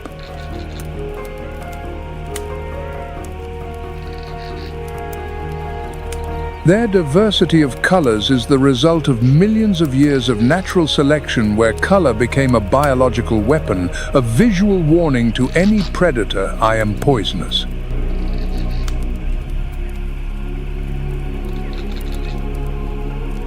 The skin of these frogs contains dozens of toxic alkaloids, including batrachotoxin, one of the most potent compounds known in nature.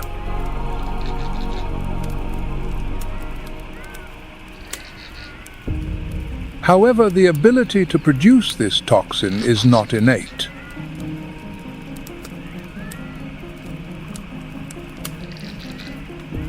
The frogs acquire it by accumulating alkaloids through their diet: ants, termites, spiders, and other small insects.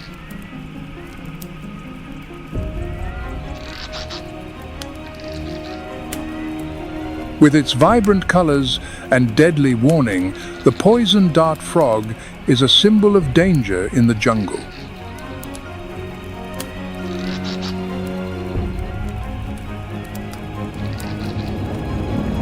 Its skin contains one of the most potent neurotoxins on the planet, enough to take down a predator many times its size.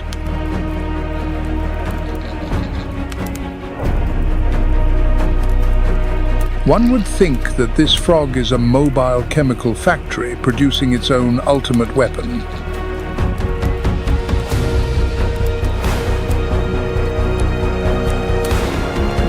But here is the shocking truth. The poison dart frog is completely incapable of producing its own toxins. Its superpower is in fact borrowed.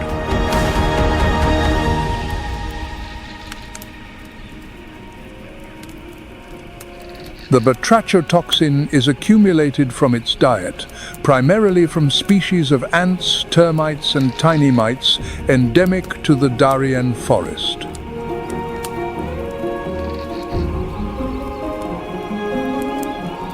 These insects feed on plants containing alkaloids, and the poison is passed up the food chain, concentrating on the frog's skin.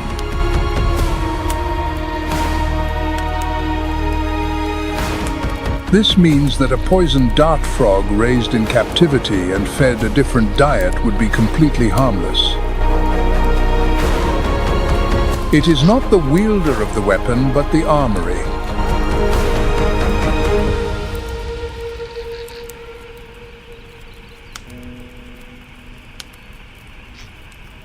Its very survival depends entirely on the unique ecosystem around it, a reminder that even the most fearsome creature is but a fragile link in the great web of life.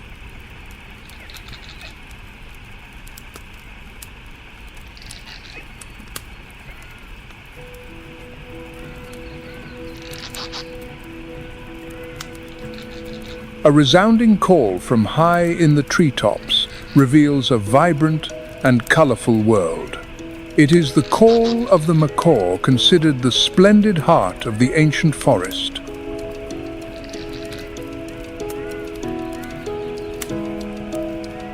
Through processes of geographical separation and biological selection, the genus Ara has given rise to distinct species like the scarlet macaw or the great green macaw.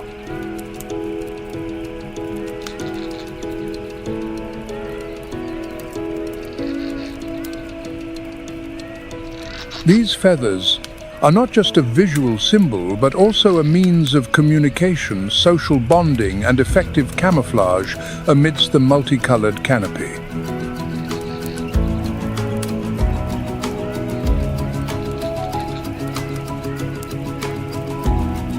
Macaws are not just expert flyers. They are also true architects of the canopy.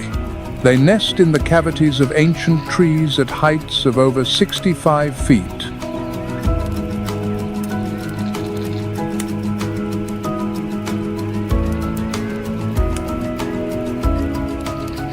Each breeding season, the pairs, which are generally monogamous, lay 2 to 3 eggs.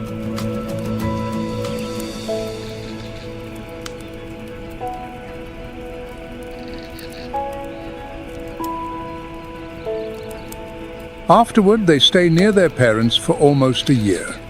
However, the average survival rate is only about 60%, and they do not reach reproductive age until 5 to 7 years old.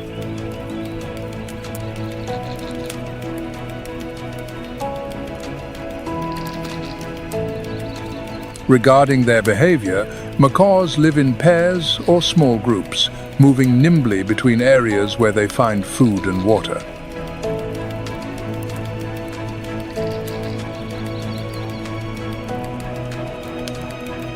Although they do not migrate long distances, they can fly up to 62 miles in search of suitable fruits, nuts, and flowers.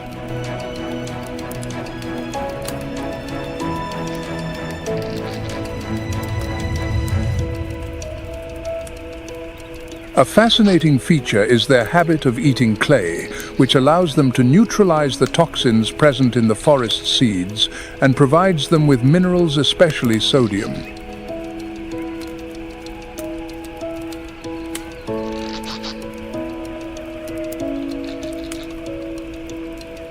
Besides their role as consumers, macaws play a crucial part in seed dispersal. When they eat fruits, they transport the seeds to distant areas, facilitating the natural regeneration of the forest and promoting plant diversity.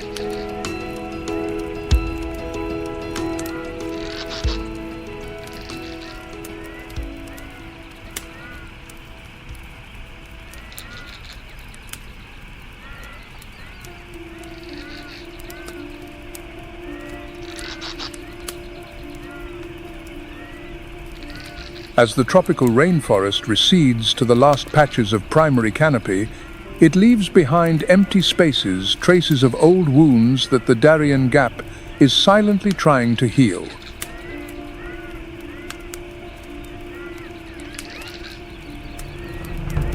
In the buffer zone between Yavisa and La Palma, a 66-mile stretch still lacks a road connection, leaving only trails and meandering river routes.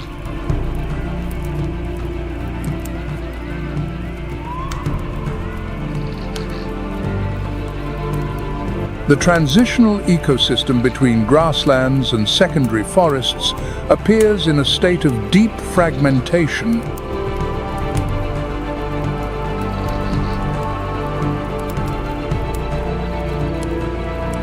In the grassland areas interspersed with regenerating clusters of trees, many species are beginning to return.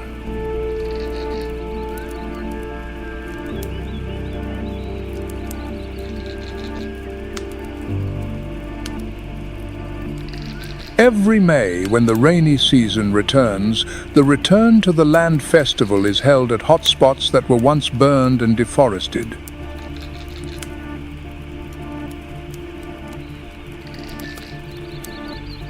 It is a symbolic moment as the community plants trees on the scorched earth as an act of restoration.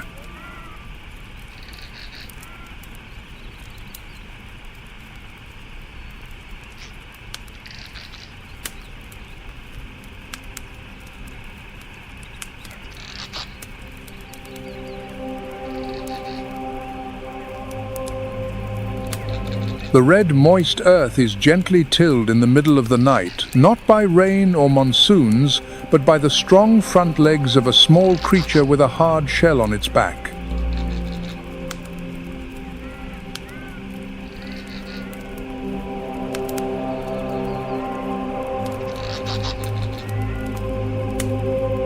The nine-banded armadillo. This animal prefers soil with moderate moisture, not waterlogged but rich in organic matter and insects.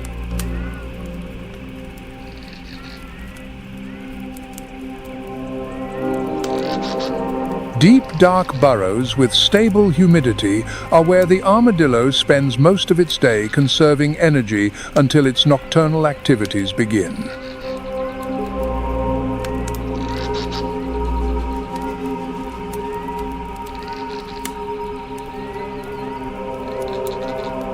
Its diet reflects a cautious survival strategy. It does not attack, only explores and exploits.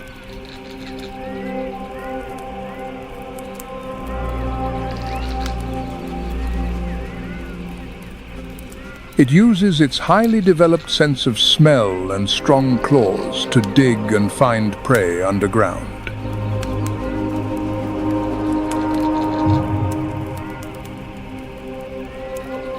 With its long, sticky tongue, it can extract prey from the crevices of the earth, like a biological machine adapted to the forest's underworld.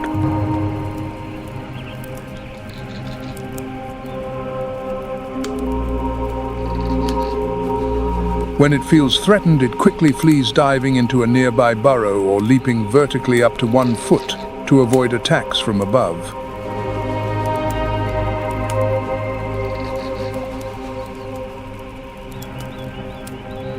If there is no escape, its shell acts as a final fortress capable of withstanding bites and scratches.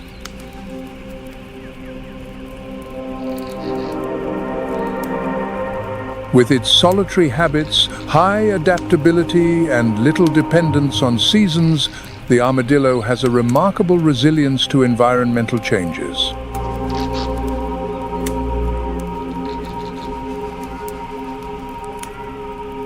The reproductive aspect of the armadillo is a fascinating biological curiosity.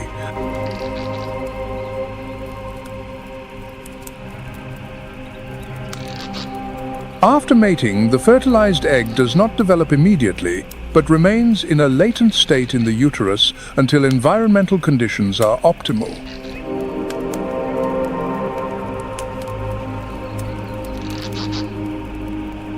When development is triggered, the embryo will divide into 4 genetically identical individuals, a rare phenomenon in mammals.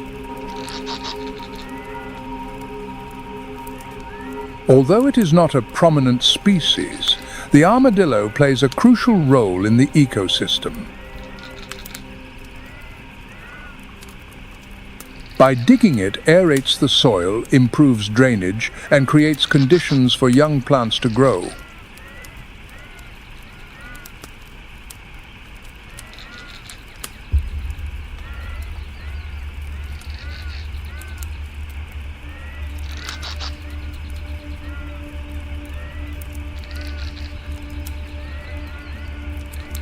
The soft wings of the barn owl glide slowly through the night air like a hazy white ribbon, so silent that not even a blade of grass stirs.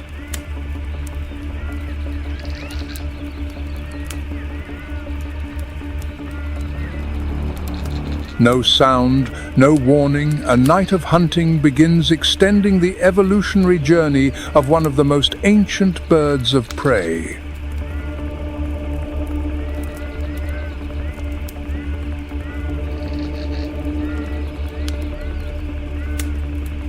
The barn owl appeared in the Paleogene and remains one of the most ancient owl species today, distributed across all continents except for cold polar regions like Antarctica.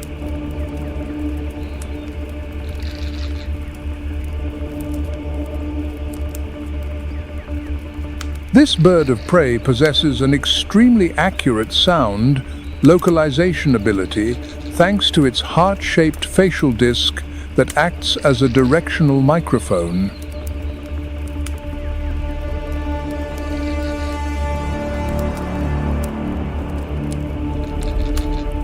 Combined with its asymmetrical ears, it can process the time difference of sound arrival between the 2 ears, allowing it to precisely locate prey in 3-dimensional space.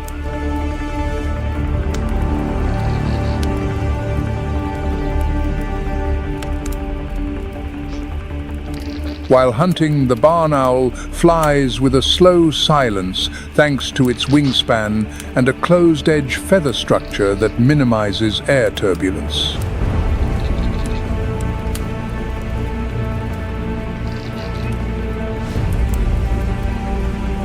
This almost imperceptible flight allows it to approach its target without making the slightest sound.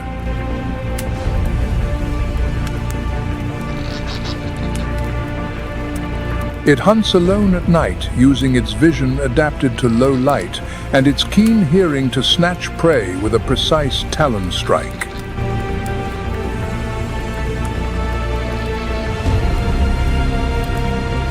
Its diet is primarily based on small rodents such as voles, brown rats, and house mice.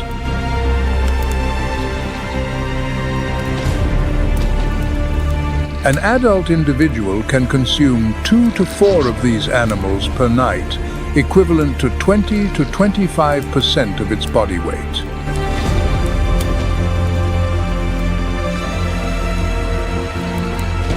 By primarily feeding on small rodents, the barn owl plays a crucial role in pest control, reducing the risk of disease transmission and protecting crops.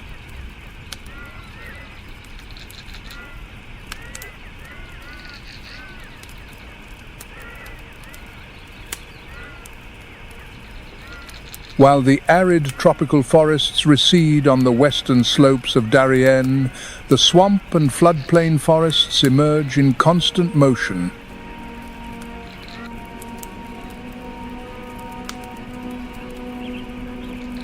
The water carries not just sediment, but also life, pollen seeds, fish, eggs, and insect larvae.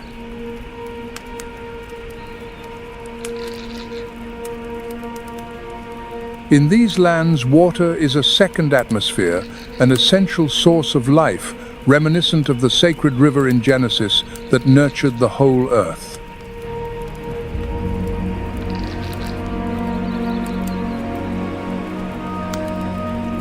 The Balsas and Chukunakwe rivers, two important hydrological arteries of the Darien National Park, dissect the forest into a myriad of floodplain forest labyrinths.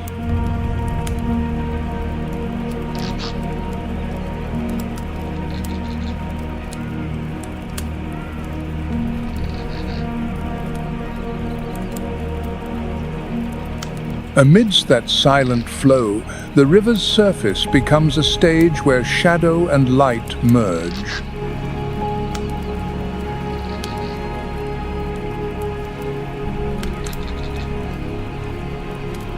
A crocodile lies motionless like a log, its yellow eyes just above the water, waiting patiently.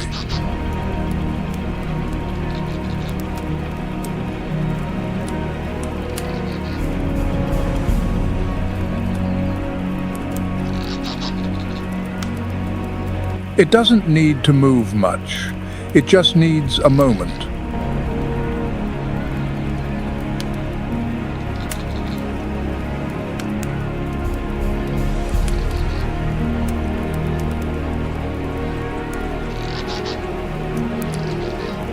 As unsuspecting prey approaches, the water's surface suddenly explodes, a lightning-fast snap that locks a fate within its steel jaws.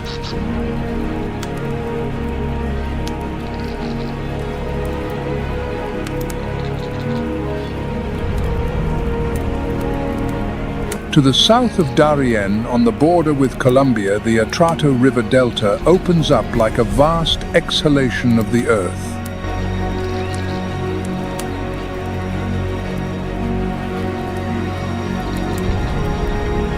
With an average width of nearly 50 miles, this region is one of the largest flooded deltas in the South American tropics.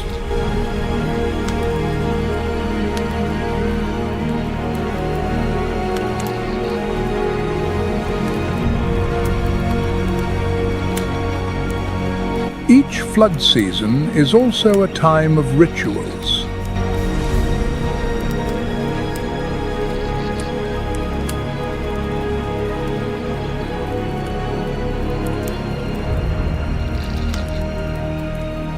The indigenous peoples scattered along the forest edges and rivers have been intimately connected for generations with the cycles of floods and droughts.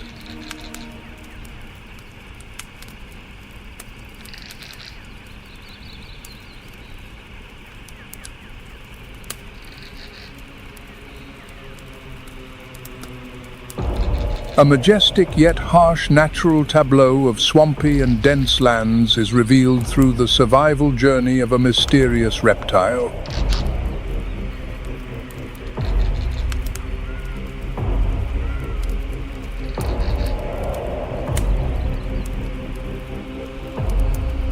In the silent, yet always surprising mud, the spectacled caiman lies motionless for hours, waiting for the precise moment when an unsuspecting prey approaches the bank.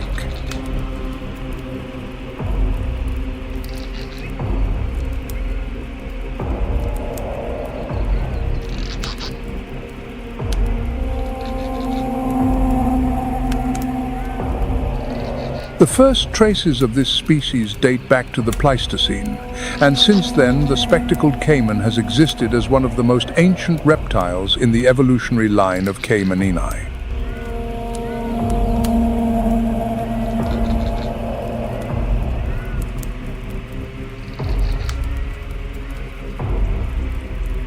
Its name comes from the bony ridge between its eyes, which looks like a pair of spectacles, a distinguishing feature among the members of its family.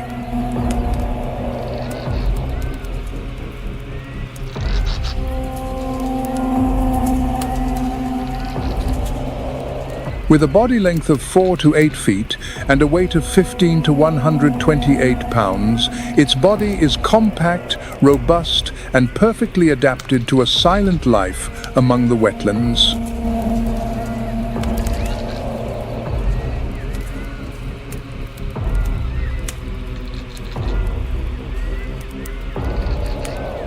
The elongated body design, horny skin, and solid skull allow the spectacled caiman to adapt well to muddy and low-oxygen environments.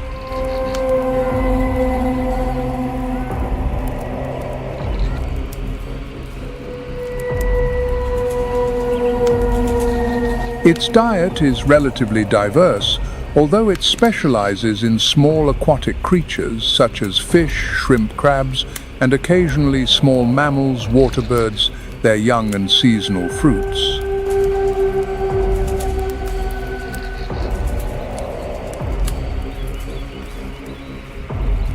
Instead of pursuing, the caiman uses an ambush strategy. It keeps its body motionless, with its eyes just peeking above the water's surface.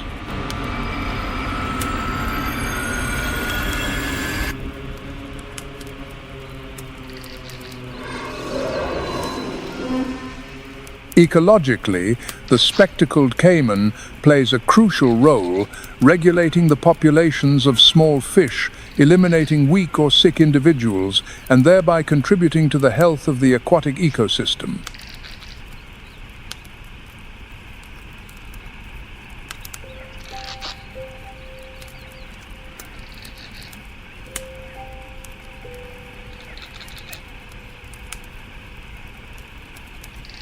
And as the mist slowly clears from the serene water's surface, a white, slender silhouette gradually appears amidst the first rays of the day.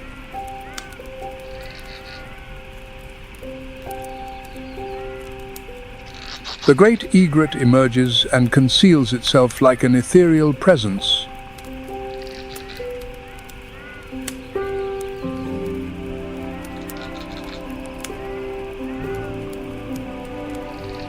These large wading birds stand out with their pure white plumage and a long sharp beak like a spear.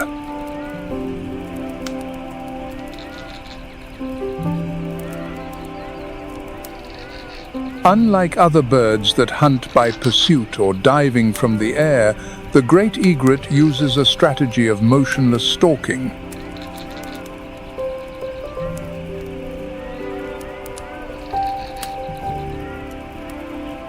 Its long legs glide gently over the water without creating a ripple,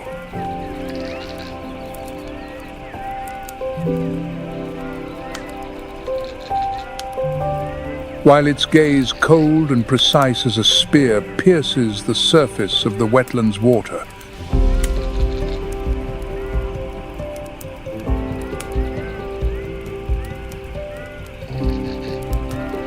Suddenly, its curved neck shoots out like a tensed bow, and its beak plunges cleanly and precisely into the water, emerging with a small fish.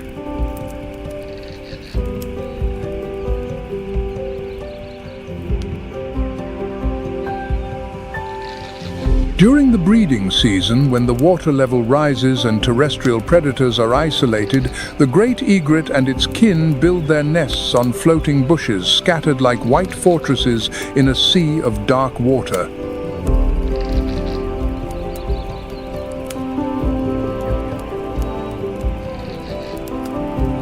There, each egg is carefully incubated under the warm shelter of the breast feathers, and each chick is born under the protection of majestic wings and the relentless dedication of its parents.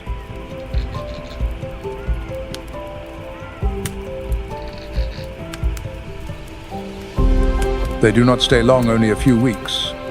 But in that short time, the new life receives its first essential lessons: observation, patience, and waiting.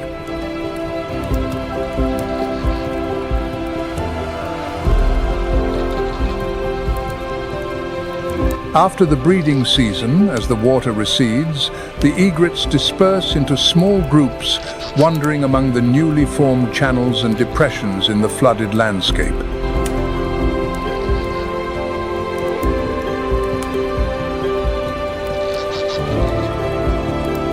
Without a fixed territory, without clinging to a single piece of land, they move in search of currents where prey is still abundant.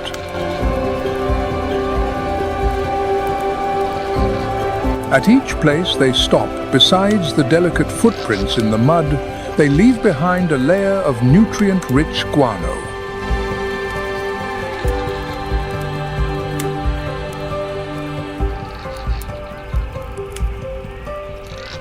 An unintentional but effective contribution, fertilizing the soil and providing minerals to the understory.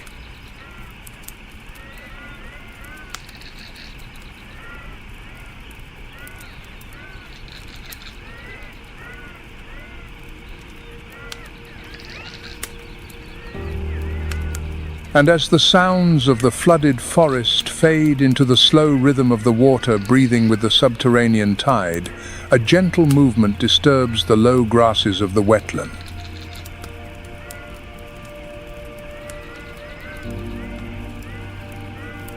It is not the attack of a predator, nor the flapping of a water bird's wings.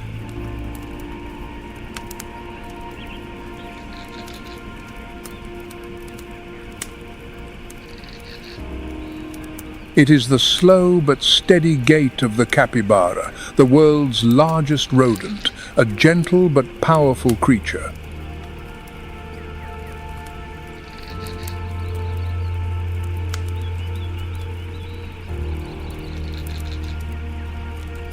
Its rounded body, flat snout, calm gaze, short legs and shaggy dark brown fur make it an inseparable part of the floodplain forest landscape.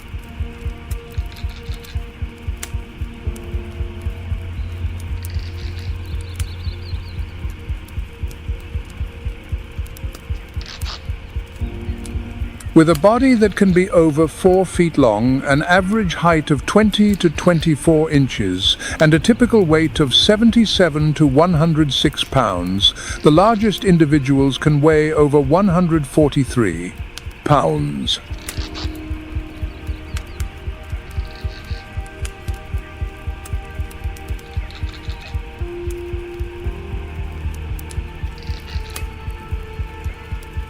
The capybara is a biological marvel, optimizing its shape for movement in water, reproducing in herds, and adapting to an environment marked by seasonal floods.